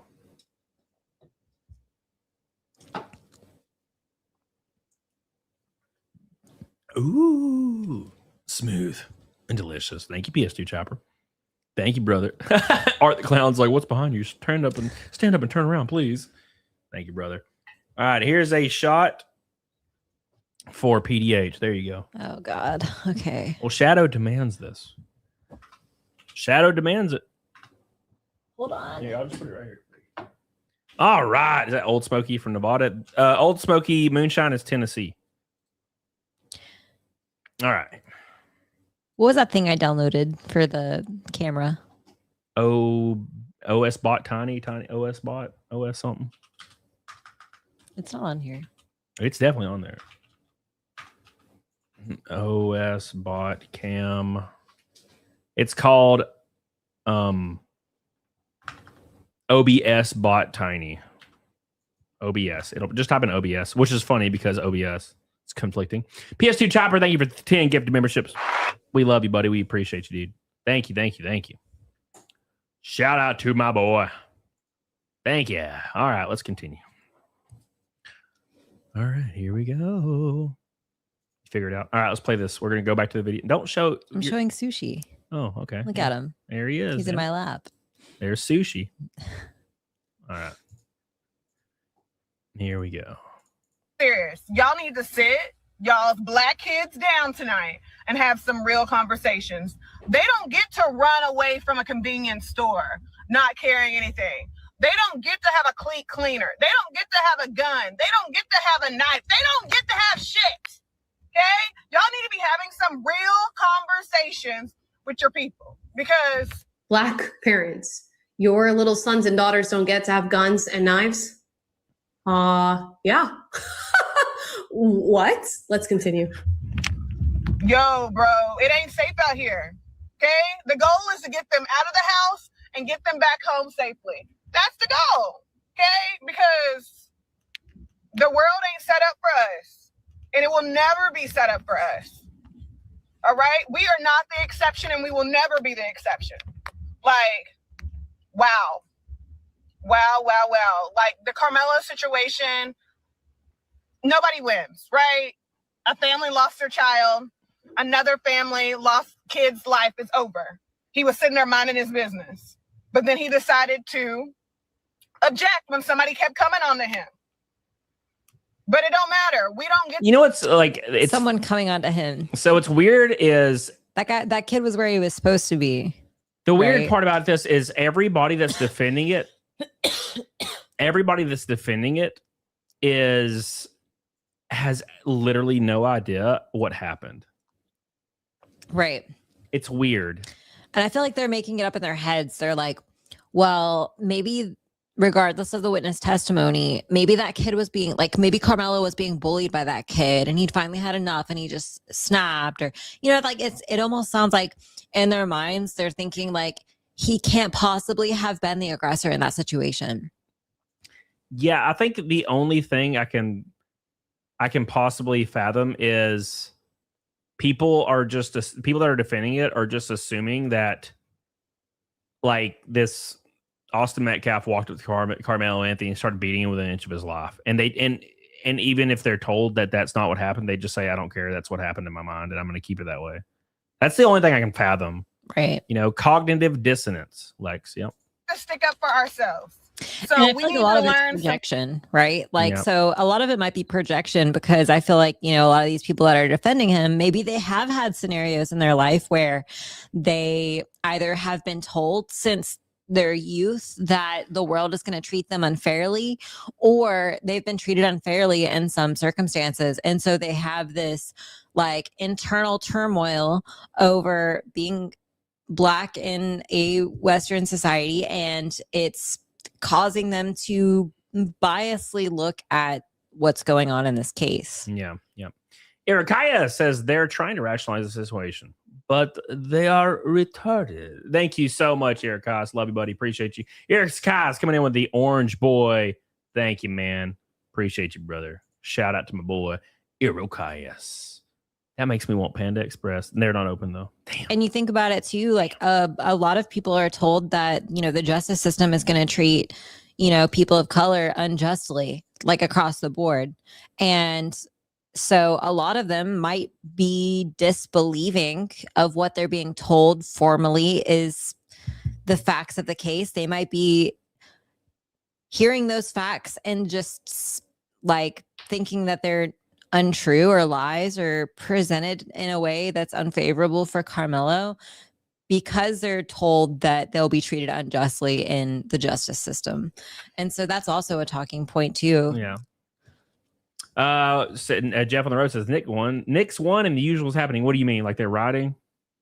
I saw some crazy shit the other day. Thank you, Jeff. I appreciate you. Hope you're doing well, man.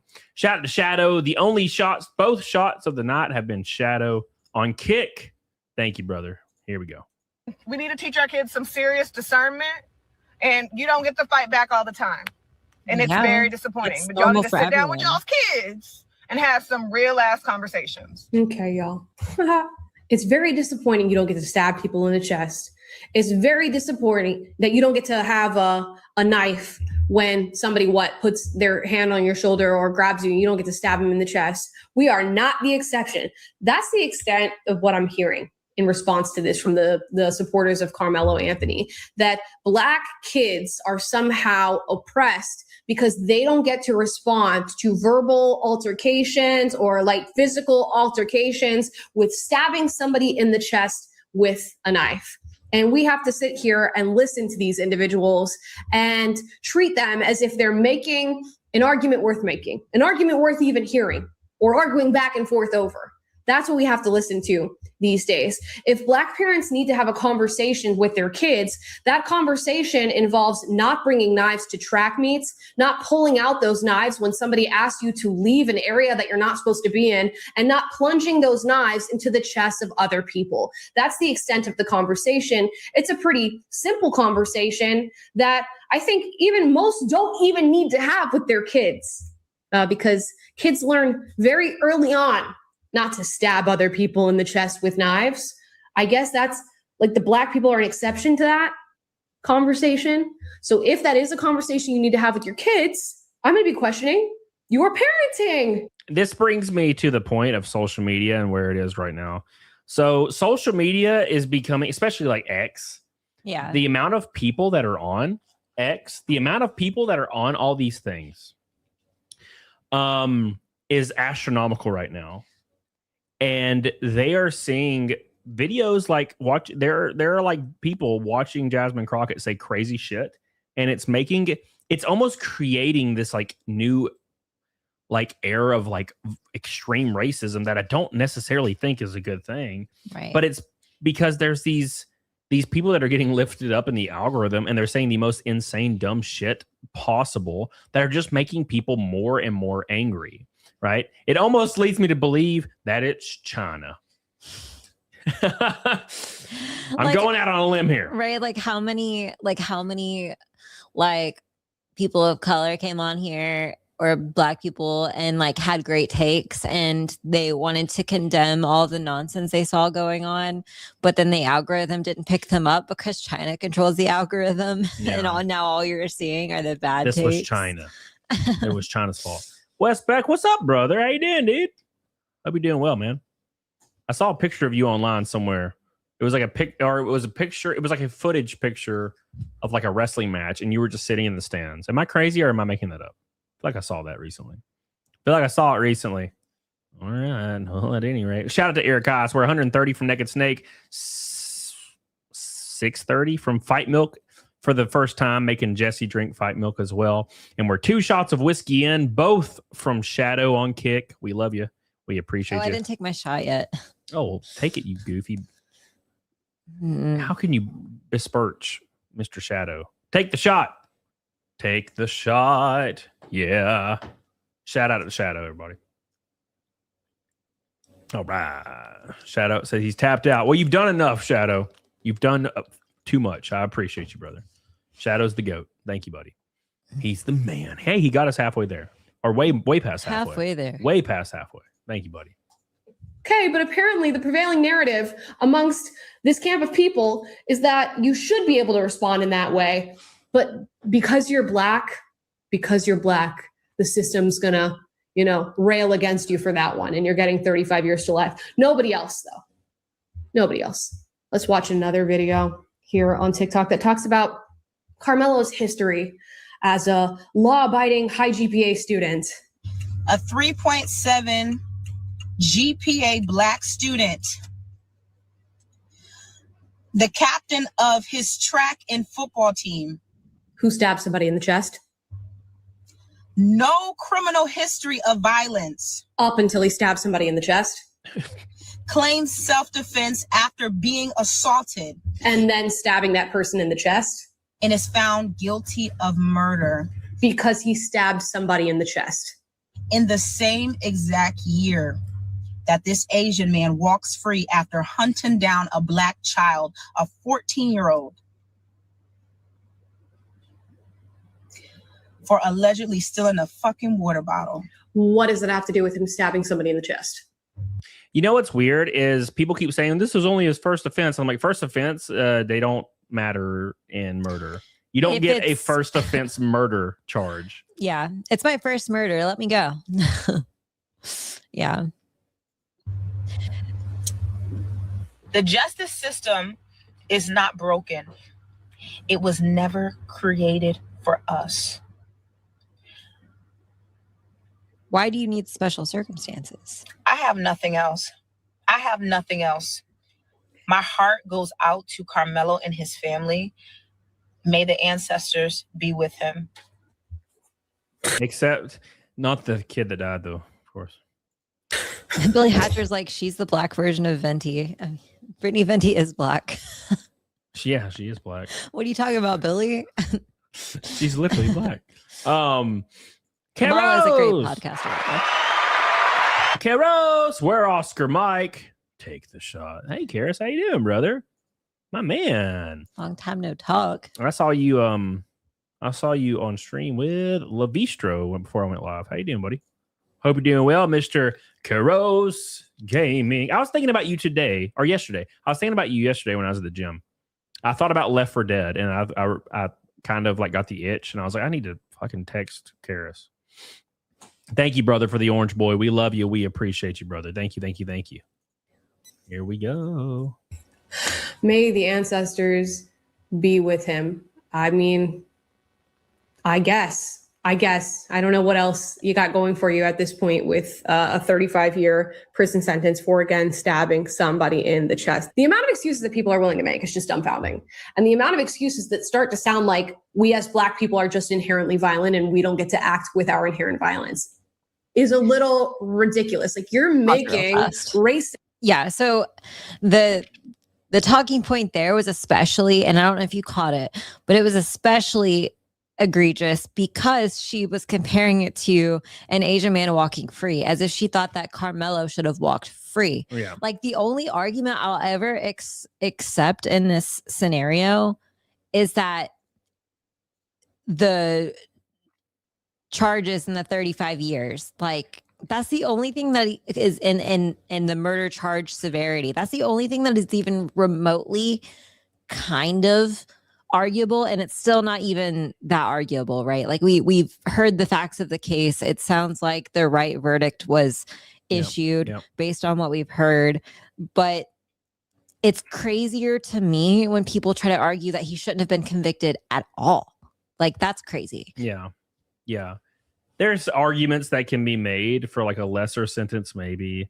But that's it. Yeah. That's it. Yeah. And I don't agree with those arguments, but I'm saying that's the only arguments you could possibly try to make. Right. But not like, oh, he should just get to go home because for, I don't know, lack of my own ignorance.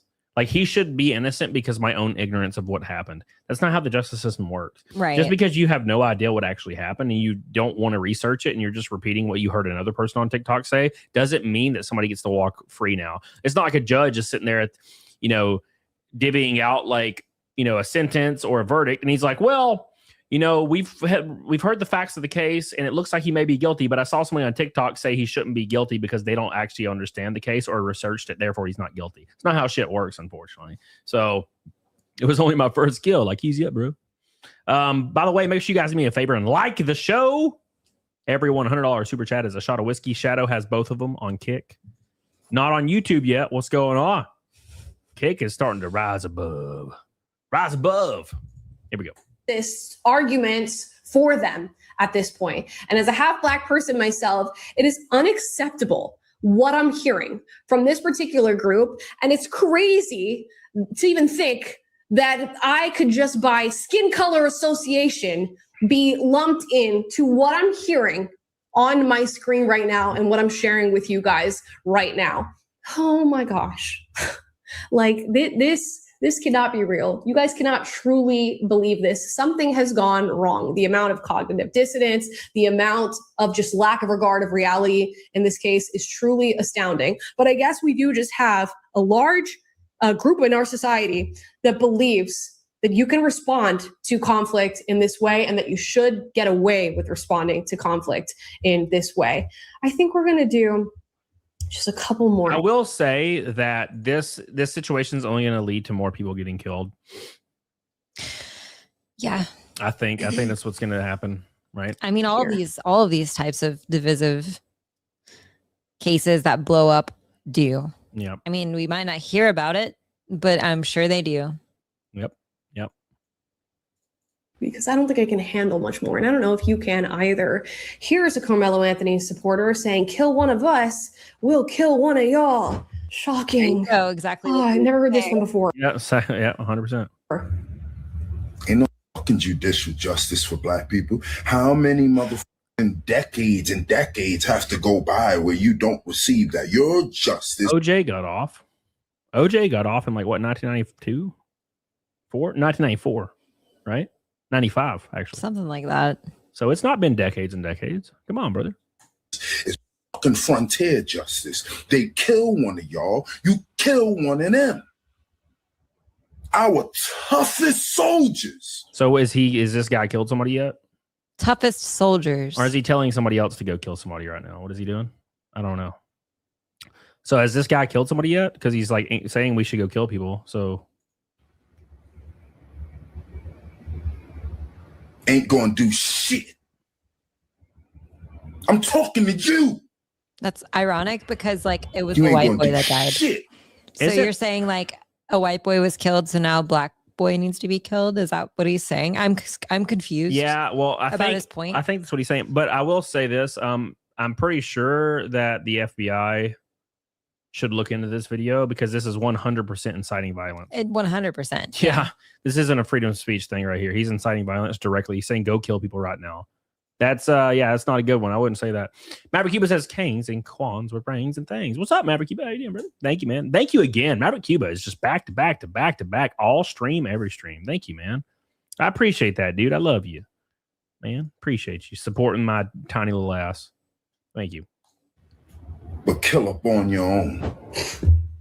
What is there even to say in this one? We heard very similar arguments with the Rick Chow case, that now because a 14-year-old black kid was killed, somebody needs to go and kill Rick Chow's son. We're going back to Hammurabi's code here, which is just great to think about, that we live amongst people who believe these things and support these things. And then when you talk about it, you're racist. You're the problem.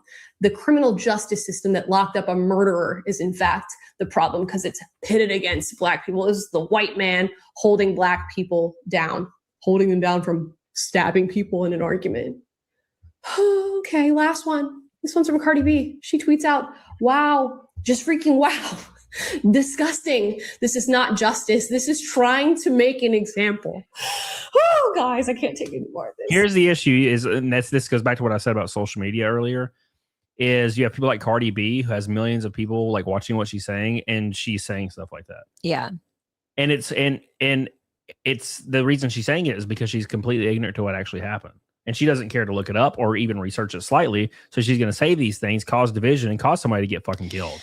And that's actually the best case scenario that you can believe about people saying these things, right? Is that they're not cognizant of the details of the case. The other side of the coin is that they are, and they do believe the facts, and they still think that he should have been let off. Yeah.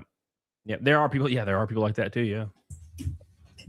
Do you think they were trying to make an example of this young man? Do you think maybe the example is you cannot stab somebody who asks you to leave an area? Do we think, yes, the criminal justice system does in fact function as a deterrent for other criminals who may act in a similar way to the way. And I think actually that going back to what I said earlier is if the justice system was more vigorous and ruthless, like they was like, oh, you're guilty, and they just kill you like right there in the courtroom, it would deter so much of this. I mean, look at what is it, El Salvador? Was it El Salvador? That was like one of the most dangerous places to be on the globe, and now it's one of the safest because they just started fucking brutalizing criminals, just brutalizing them. Maverick Cuba says you don't see the black guy who killed the white landscaper from getting lawn clippings on his car. Don't ever get nothing on the chariot of the king. Thank you, Maverick. Appreciate you, Maverick Cuba. I love you, dude. Appreciate you, man. Appreciate you. All right, we're going to move into a little bit of the Halo talk, and then we're going to talk to chat and have a little bit of fun since we're 2 hours in, and then we're going to raid somebody. Big shout out to and then we're going to play ramen. We're going to eat ramen and play WoW. We're going to play ramen. We're going to play ramen and eat WoW. That's the goal today. So thank you. Appreciate you. I agree, Shadow. I completely agree with that. Shout out to Shadow, top dog of the day by an absolute metric mile. I think like 70% of the revenue, Mr. Shadow. I appreciate you, brother. Thank you. New goal. What do you mean new goal? What does that mean?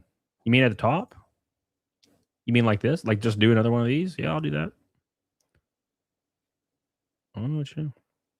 All right, here we go. All right. So, Jesse, I don't think Jesse will have much of an opinion on this. I'll just sleep. It's fun. There is this rhetoric around the Halo campaign Evolved. It's a video game. If you guys are my age, you probably played Halo like when you were a little younger, right? And the first one being Halo Combat Evolved, which has easily the best campaign out of the entire, I guess, how many games were there technically? There was 1, 2, 3 Reach and ODST. So I guess 5 campaigns. And Combat Evolved is pretty much the best, in my opinion. Followed by Reach, and then, probably 3, 2. I never really got into ODST. But at any rate, they're remaking Halo, and it's called Halo Campaign Evolved. And I'm actually relatively excited for it, but a lot of people are really angry about it because Halo is doing what Halo does, or the Microsoft is doing what Microsoft does, or whoever, Halo Studios, and they're adding sprint to the game, and they're adding all these quality of life upgrades that only, in my opinion, completely detract from the charm of Halo, right? So the reason I love Halo is because there's no sprint. Sprint was added in Halo Reach as an armor upgrade that only one character could use, and I enjoyed that, right? But Halo is about to come out. It comes out next month, and people are trying to kill each other online over it, of course. And this is just how social media is.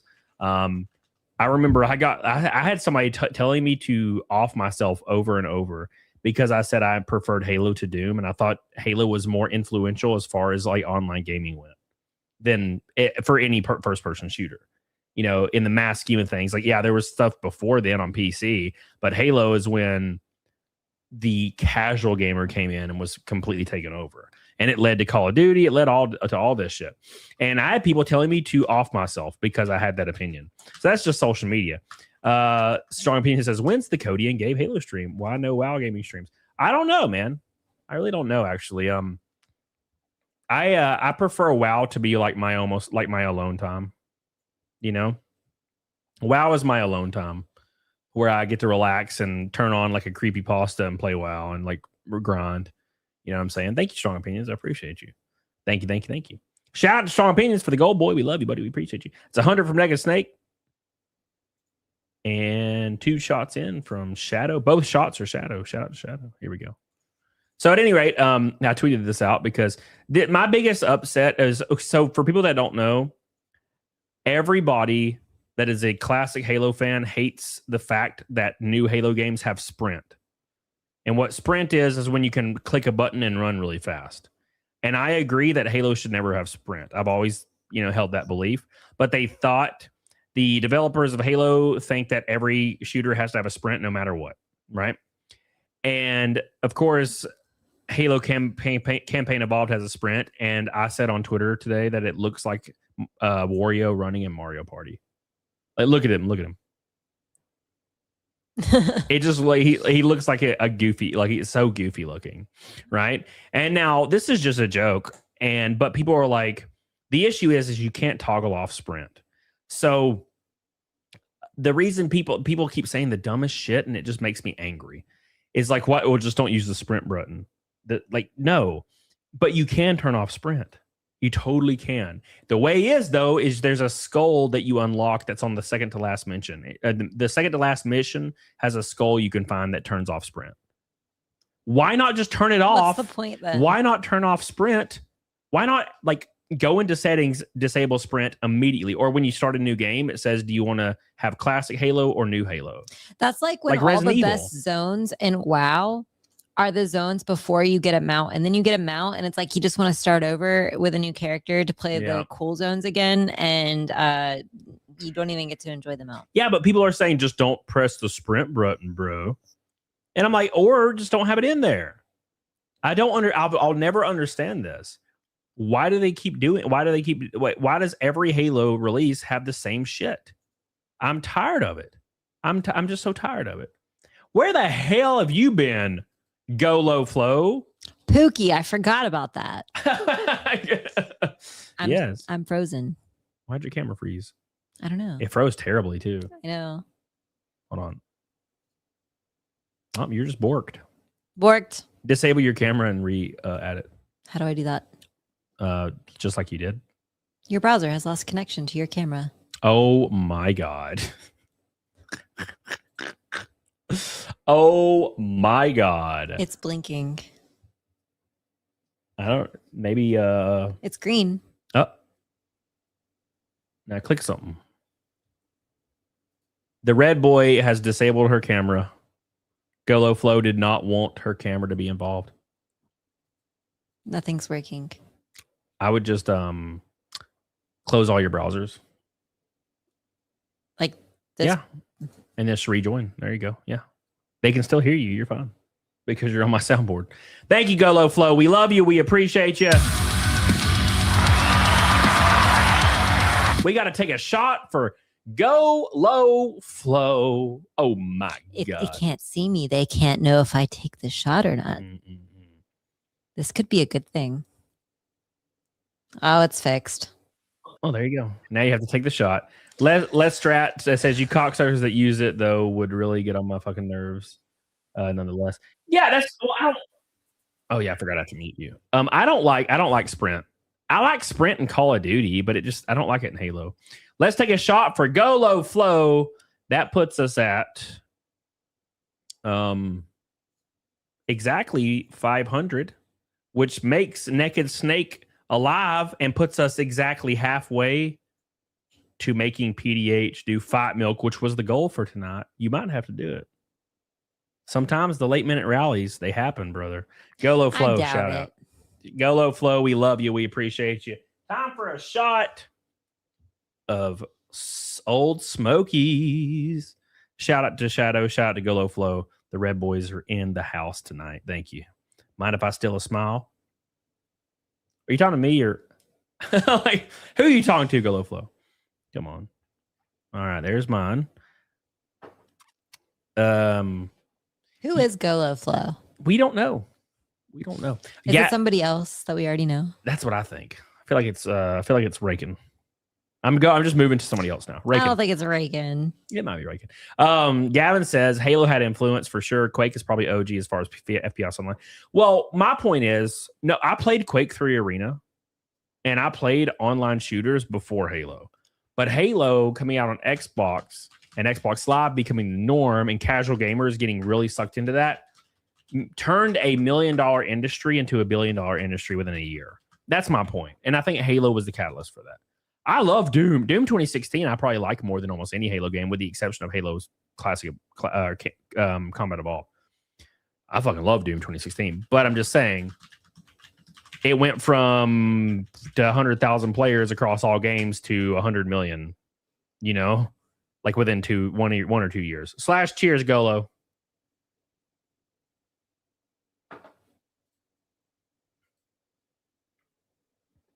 Oh, follow me on Kick. Everybody follow Shadow, please. Follow Shadow.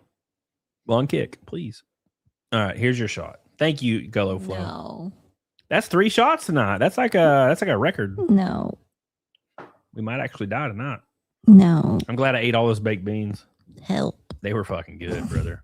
I ate pasta salad. It was good. All right. Shout out to Golo Flow. We love you. We appreciate you. And then we got about 20 minutes to hit Fight Milk. We have 20 minutes. Thank you so much, Golo Flow. Everybody give a Golo Flow some love. Give Golo Flow some bees in the chat, please. Thank you. / cheers, everybody. Did you finish your claw? No. Did you finish your claw?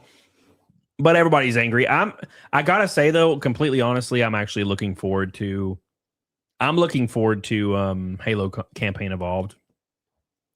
Gabe told me that they used the Halo Reach engine for it, and I'm like, okay, cool, that's fine with me. You know, I was afraid it was going to be like Halo 4 or something, and I haven't researched it at all, so I'm excited. Yeah. Strong opinions. I miss the gin drinks as opposed to the gross shots. Yeah. Gears Day, baby. What's up, Wes? Again, how you doing, brother? All right, this is our talk to chat time. Since we got about 20 minutes ish, 20-ish minutes left. Oh, that's better. All right, and back. So anybody in the chat wanna pop up if you're lurking? Let's have some fun here. You can ask any questions about all the subject matters tonight. Let's hit all of them. Let's have some fun. Let's take some shots. Oh, I apologize. I didn't mean to do that. Ones, calm down, okay? You calm down, brother. You stop. Robert Bellis, what's up, baby? How you doing? It's Unreal 5? I believe so, yeah. I believe so. I don't like alcohol. I prefer soda, MM. I don't drink soda, but I prefer water. But of course, on stream I'll drink. I'll drink for the coin. If you have the coin, I have the drink. Dare Tracer, how much for Malort? Drink? What the hell's a Malort? What the hell's a Malort? What are you doing? Trying to make it zoom. It's supposed to zoom. Yeah, exactly. Exactly. This is such a great point. When sprint is put into a game, the map tends to be made with it in mind. I don't want no sprint on 100% unless it's a skull. I agree. That's the issue, is these maps are not made to sprint in, because you start sprinting in within like a quarter of a second, you're at the other end of like whatever terrain. You know what I'm saying? And I don't like that. Malort, it's a horrible tasting Chicago liquor. Ooh, interesting. I mean, I would. I don't. I do stuff. I like doing stuff. Sean says, if you were a tree, what kind of tree would you be? I would be a willow tree, sad and depressed. Stop, you're freaking me out. All right. You've had too many shots already. We need to just end the stream. Your under eye bags are kicking today, boy. What did you do? What happened? Are you stressed out right now? Tired. A weeping willow. Oh my God. Thank you, Sean. I appreciate you. Hold hand up next to face. What are you trying to, what does that mean? All right. That was like a Kill Bill shot, yeah. Use the hand one upright and other opposites, then pull apart. That's how my AI cam does it. Oh, I see what you're saying. What? No, I'm being honest. I look back at the screen and see her cam zoomed in to her face. Why are you messing around? Stop messing around. Stop. Look at him. Look at him. Look at the back of his head. Look how wide it is. Wide? At least it's not bald. Thank God for that. Levistra says too much White Claw. Whoa, come on, brother. What are you doing? You're just looking all over the room. It can't do a 180 though. That's weird. Well, there's probably a little stick in there, a little stopper. You're a stick. Okay. Matt O'Cuba says, I blew over 300 on Super Chatting people this week. If you don't see me for a while, you know why I need help. At least it's not OnlyFans. You earned it. Well, thank you, Maverick Cuba. I appreciate you super chatting my dumb ass. I don't deserve it, but I love you, and I appreciate you, and I'm thinking about you every day and night. Every day and night. Every day and night. Thank you, ma'am. All right, you're freaking me out. Go back to normal. Golo Flow made you take too many shots. That was it. That was the limit. All right. Take me to the limit. What's that song again? Take me to the limit. Limit. One more time. I have no idea what you're saying over there. Someone in the chat will know. They know all the things. It's like Google in the chat. You're like, how many testicles does a male giraffe have? And then the chat's like, oh, little known fact, they have 4 or something. Yeah, it's probably something. It's probably one of those 80s guys that did like those 2 or 3 80 guys that did all the fucking the movie music. Kenny Loggins, yeah, somebody like that. That did. Kenny Loggins, I think, was originally supposed to do the Ghostbusters theme, and they didn't like it or something. So they're like, fuck, this is terrible. And they got old Ray Parker Jr.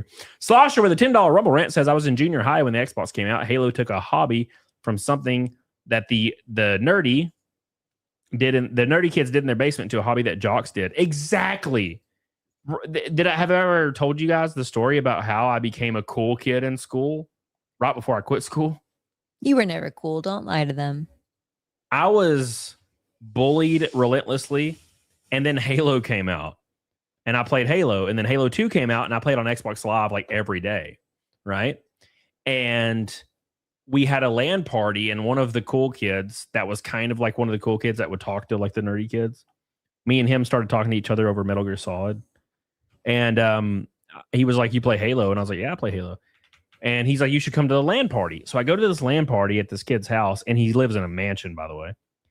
And we go there, and we go into his attic, and we're playing a Halo LAN party, and it's literally like all the football players and me, and well, my buddy played football too. So it was like literally like 10 football players or 12 football players and me. Okay. And I proceeded to literally fucking melt all of them all night. That's how I got cool too. I went to a party with 5 football players and me. Okay. Anyways. So I went to the LAN party, and it was like I was playing against infants.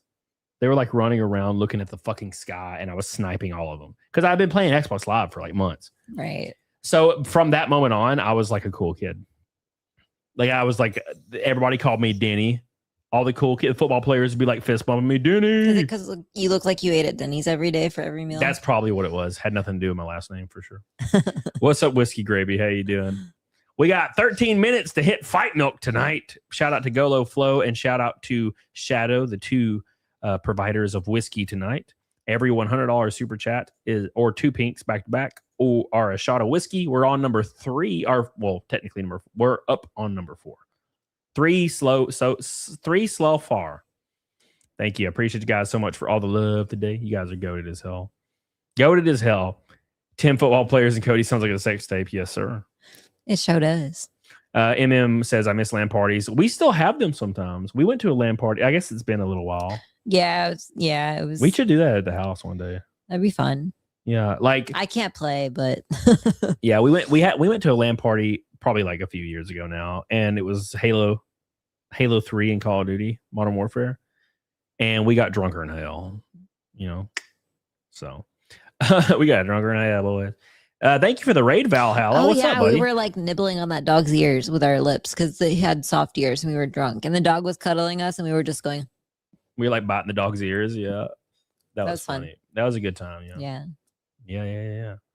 You probably also have a pretty close to the world record on time on that split-second demo on our console unit at the store, bro. All I ever did was play the console units and try to like make records happen. Like I did 100 pin bowling on Wii Sports and rolled a perfect 3000. So I would never get beat. So I had a perfect 3000 score, and then I did the archery, and I got a perfect score in archery. So no kid that could ever come in would have above. So I was number 1 on everything on Wii Fit or Wii Sports. You can't just let the kids have the Fuck Wii 'em. Sports. Fuck them. Fuck them kids. Now they kids would come in thinking they're gonna beat me on Wii Sports. I had the top number 1 on every single Wii Sport, every of them. 300. It was a 3000 because it was 100 pin bowling. I also had a perfect 300 on normal bowling as well. That was easy. 100 pin bowling was hard. Robert says, how did you meet? How did me and PDH meet? She came to a house party I had when I was 20. I was 27. Yeah. Yeah. And you were like 23 or some shit. Something like that. Yeah. Valhalla raid. Make sure you like the stream, Valhalla boys. So yeah, she came to a house party, and then I asserted dominance by shitting in his bathroom floor. No, I'm just kidding. No, you were mean as fuck though when I met you. I was not mean. You were mean as fuck. I was not. Yeah, you were. Was I drunk? That would make sense. No, you were like talking to me and like pushing back at everything I said. And you also thought I was a dick too. Yeah, I did. Yeah. Yeah. I was like, this guy has main character syndrome. Yeah. F him. Yeah. She was like, he's a conceited asshole. It was funny. And then a few years later, I found out she was single, and I just texted her and I was like, we should hang out. And that was it. That was all she wrote. I was like, she was hot. I'm going to text her. And now fuck it. She's still here. Jesus Christ. For 7 years ago.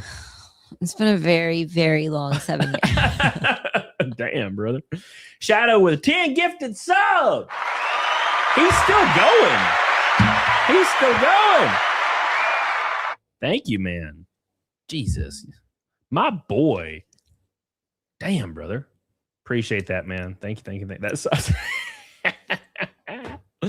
We got about 10 minutes to hit Fight Milk. If we get 4 Red Boys, we'll take 4 shots. Because that will kill me. That gets us to Fight Milk, though. I won't be able to play WoW and eat ramen. You will for like 20 minutes until you start blacking out. I'll take you to the bed and tuck you in and shit. I doubt it. Maverick says, wait, I thought y'all were cousins. Well, And that too. He's my brother. That too. Yeah. Yeah. Don't we look alike?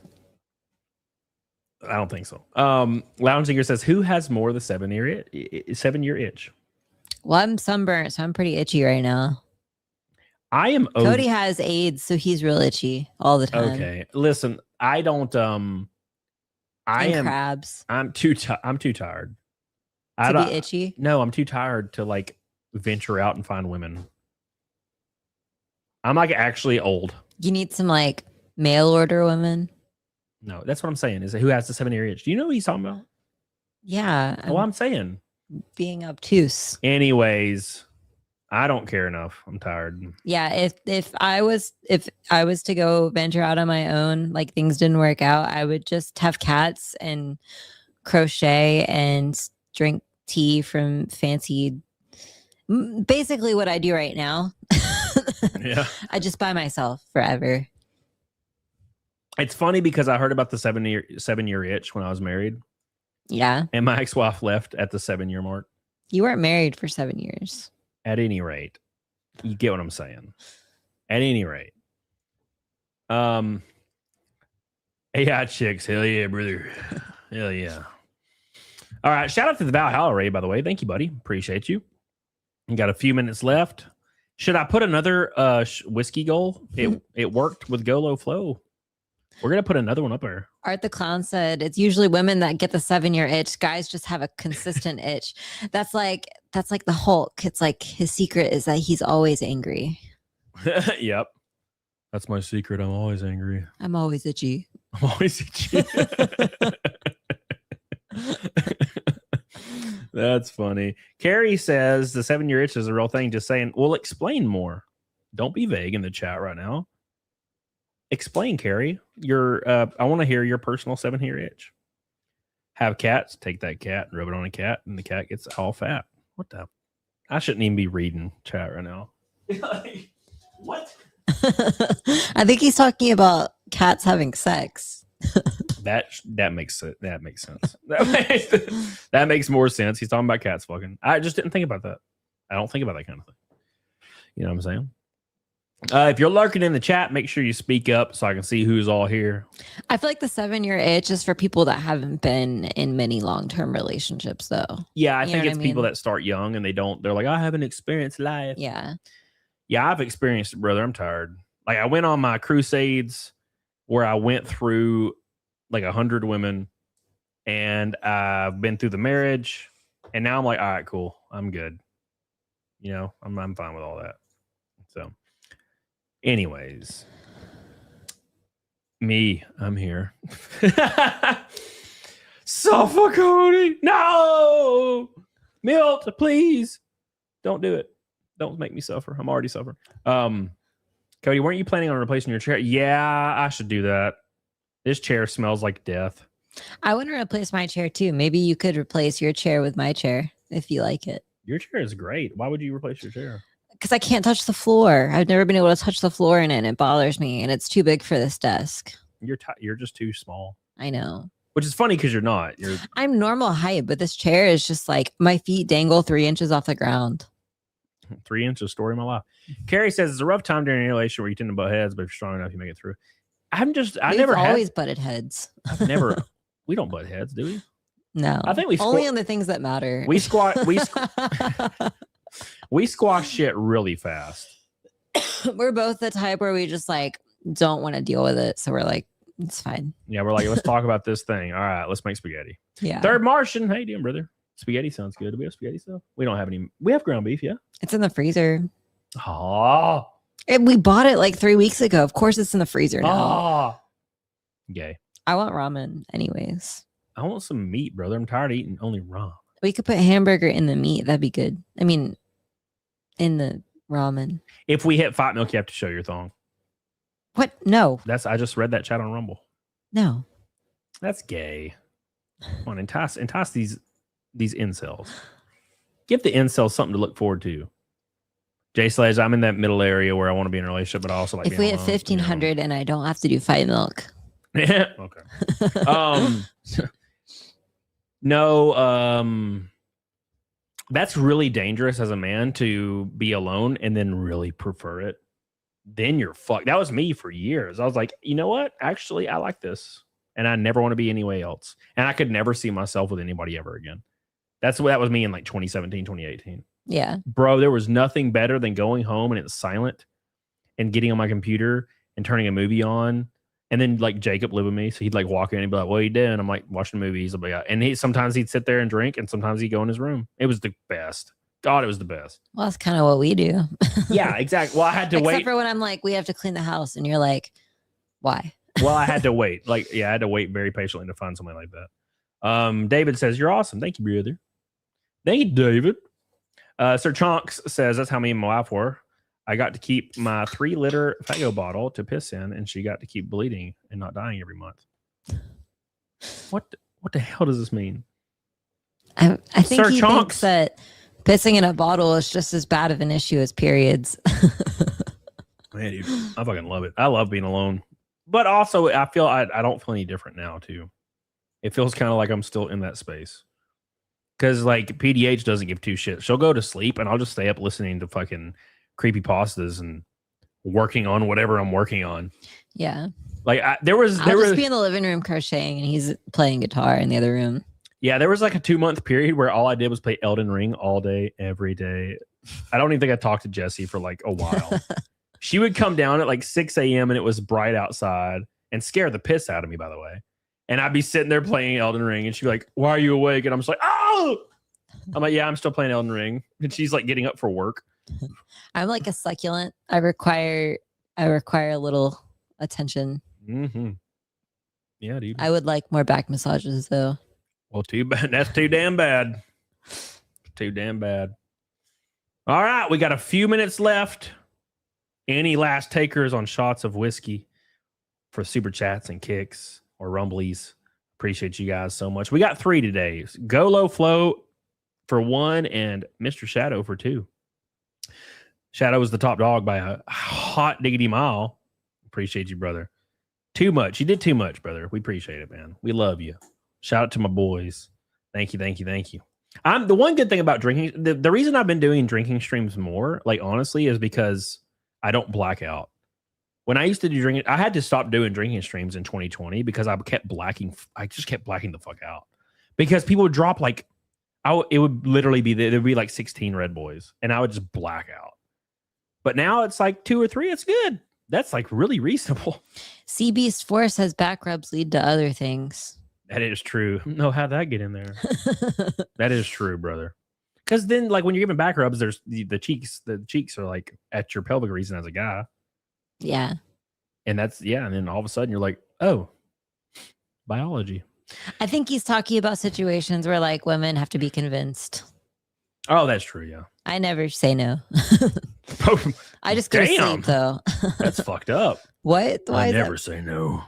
I don't care who it is, where it is. Oh, okay. I see what you're saying. That's funny. That's not what I meant. Toxic Jedi for 1,000 kicks. Hey! We have our first non-shadow kick of the night. Suffa bricks and minifix.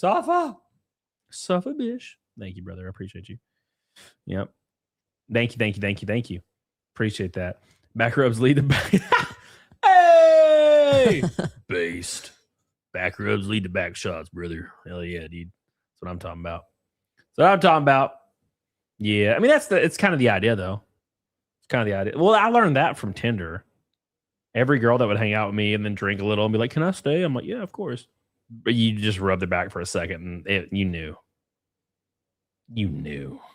You never mentioned the back rub part before. Yeah, every guy knows this if they've been around the block. Like somebody like Sean doesn't know Then this. why don't you ever rub my back? Bitch, I do that every day. You're an ass. But I'm just saying, like, that's the easiest one. Sean says I was supposed to be a back rub. Thank you, Ray. Appreciate you. No, that's the sequel to the back room, back shots. Back rooms 2, back shots. No, it's funny though when you hook up with like a girl off Tinder that's autistic. So like every once in a while, like you'll run into like a girl that's like really attractive and she's like high functioning autistic. You almost don't notice, but they just say things. And like I've hung out with like autistic girls before, and you're just like, it's that like specifically one time like 2018 or 2019, I can't remember, hanging out with like a girl that was this blonde girl was autistic. You just rub her back a little, and they just like turn over and they're like, okay, we're gonna have sex now, and you're like, okay. They just say it, and it makes me think of like somebody like that our guy friend that's autistic in real life that we know. Yeah. And he says stuff like that. He'll just like walk up to a guy that's like a little effeminate, and he'll be like, "Hey, man," and the guy's like, "Hey," and he's like, "So, like, are you gay?" Like he'll do that. He'll just say the thing, and I'll be like, "Oh shit! Oh, he didn't mean that." You know what I'm saying? So He didn't mean it like that. it's funny. That's the only thing that you can ever discern when somebody has like a touch of the tism. They'll just say a thing. It's funny. All right, boys, we're gonna get the hell off here. Appreciate you guys. We had 3 shots of whiskey tonight. Go Low Flow and Shadow on Kick. I appreciate you guys so much for all of your love. Appreciate you guys for so much love today. We extended Naked Snake to the 631st stream in a row. And I got to give Mr. Shadow a huge shout out. Shadow was well over half of all the revenue tonight, which I don't think that's happened in a long time. So I appreciate you getting us to the snake and Go Low Flow, getting us another shot and keeping me sober. Thank you. I appreciate you. That's why the drinking streams are more lucrative nowadays. Because you couldn't do them in 2020 because you would just black the fuck out. Back when YouTube like streaming was a little bit newer, people were just like, die on the screen now. You know, a quick stream, Scoats. It's been 3 hours. It's been 3 hours, Scoats. How you doing, buddy? I agree, Art. It was Damballa the whole time. You want to go start the ramen? I thought you would make me ramen. Brother, I did that last fucking night. I streamed with you for free. You know how expensive the mortgage is, brother? It's insane. Like when I go to pay the mortgage, it just has an infinity logo. Everything else is really expensive too. It's an infinity logo. All right, go on. You can go make everybody say bye to PDH. She's going to go make ramen. Say bye. You have to say bye. Bye. There you go. All right, there you go. All right, get the hell out of here. All right, boys. See, he said make me ramen. Who said that? The toxic Jedi. God. Help. So loud in my help. All right, go on. Get out of here. All right. Appreciate you guys. Hellfish Haven. If I'm colorblinded at work, no. Thank you, Hellfish. I appreciate you. All right. All right, we're going to do Naked Snake and get the hell off here. Appreciate you guys. Thank you for all your love. You guys are goated as hell. I'll be back Monday. Monday. We're going to raid the last relic. Holy shit, he's live. We're going to raid the last relic today, boys. That'll be fun. I didn't even realize he was live. That'll be awesome. I don't know if it's going to be his first raid, but I'm going to pretend like it is. Last relic is the previous Bricks and Minifigs owner that came out and exposed Bricks and Minifigs. So go give him some love. He's the boy. We appreciate him. All right, here we go. Love you, appreciate you. Gabe, yes. Mr. Gabe. Hellfish became a member. Thank you, buddy. Appreciate you, Hellfish. One love. Thanks, Val. Oh, yeah. Thanks, Valhalla, for raiding me. I appreciate you, brother. I haven't talked to him in a while. I've talked to him in chat, but I haven't talked to him like in real life in a while. It's been a hot minute. Pricks and many dicks. Yes, sir. Yes, sir. So we're going to raid Gabe. So give him some love. Give him some love. I'm going to do Naked Snake, and we're going to get the hell off here. Thank you guys so much for all your love. Appreciate you. Shout out to all the boys. If I do get any red boys during Naked Snake, I will take another shot. I won't make PDH, though, because she'll die. But I will. Thank you, guys. Appreciate you guys. Let's do it one more time. Here we go. Make sure you like the stream. Please spam the like button. Spam the like button. What's up, Bane One?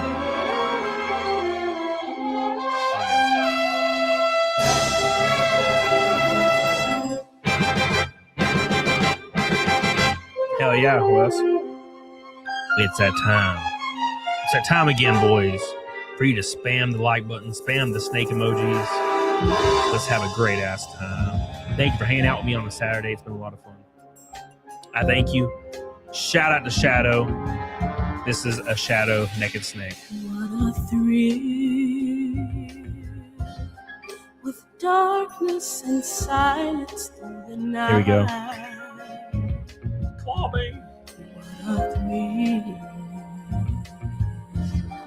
I'm searching, now melting to you. Donna!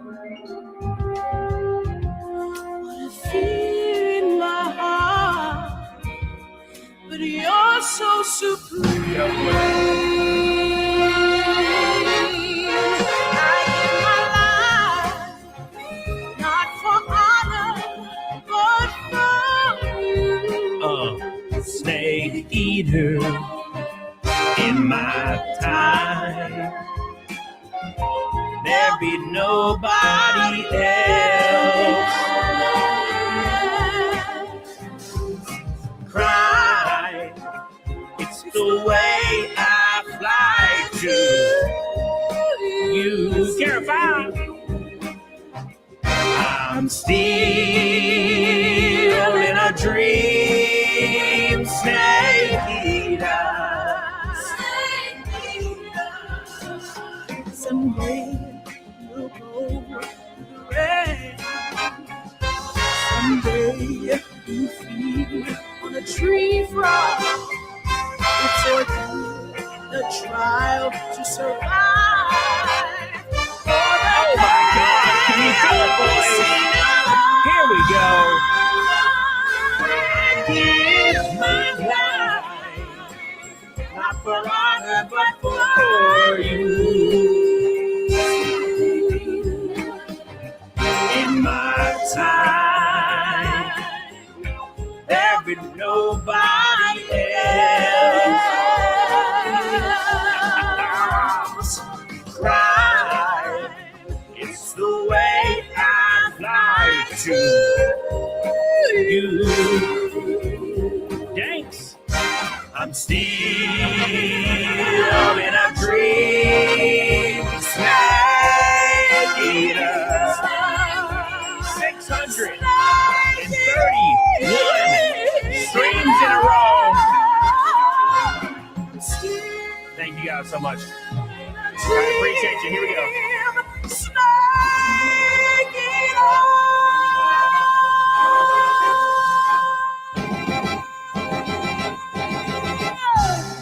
Oh, thank you. I appreciate you. That's 631 streams in a row of the Naked Snake. Thank you guys. Golo, Shadow, appreciate you guys so much for all the love, all the shots tonight. I'll be back Monday, of course. Monday, we're going to have a lot of fun. So I appreciate you. I love you. We're going to raid Mr. Gabe, the last relic, who is streaming. He's streaming right now on YouTube, so we're going to rate him. I had him on Monday as a guest. He's goated as hell. Gaming stream win. I will probably do Halo Combat Evolved Tuesday. So make sure you show up. I had a crumb or something, like a bug on my armpit. Thank you guys. I love you. Appreciate you. We're going to rate him right now. Big shout out to Shadow. We love you, Shadow. We're on Kick. Big shout out to Slosher on Rumble for dropping a bunch of Rumble rants. We love you. We appreciate it. And everybody. Drex's unused Baldo, by the way, says, pretty privileges work. Cody and PDH talking about what they ate. We love you. Here's money. Jeremy talking about what they ate. Chat deleted my monitor. Yeah, dude. Sorry I missed that. Love you, buddy. Appreciate you. All right, boys. I'm going to get the hell off here. I'll see you guys Monday. Don't forget. We're 35 away from 666 Nugget Snakes. Hell. Say Cam Raid in the chat when you arrive in Gabe's chat and give him some love. See you guys Monday. Get on it, doggone it. Here we go. Oh.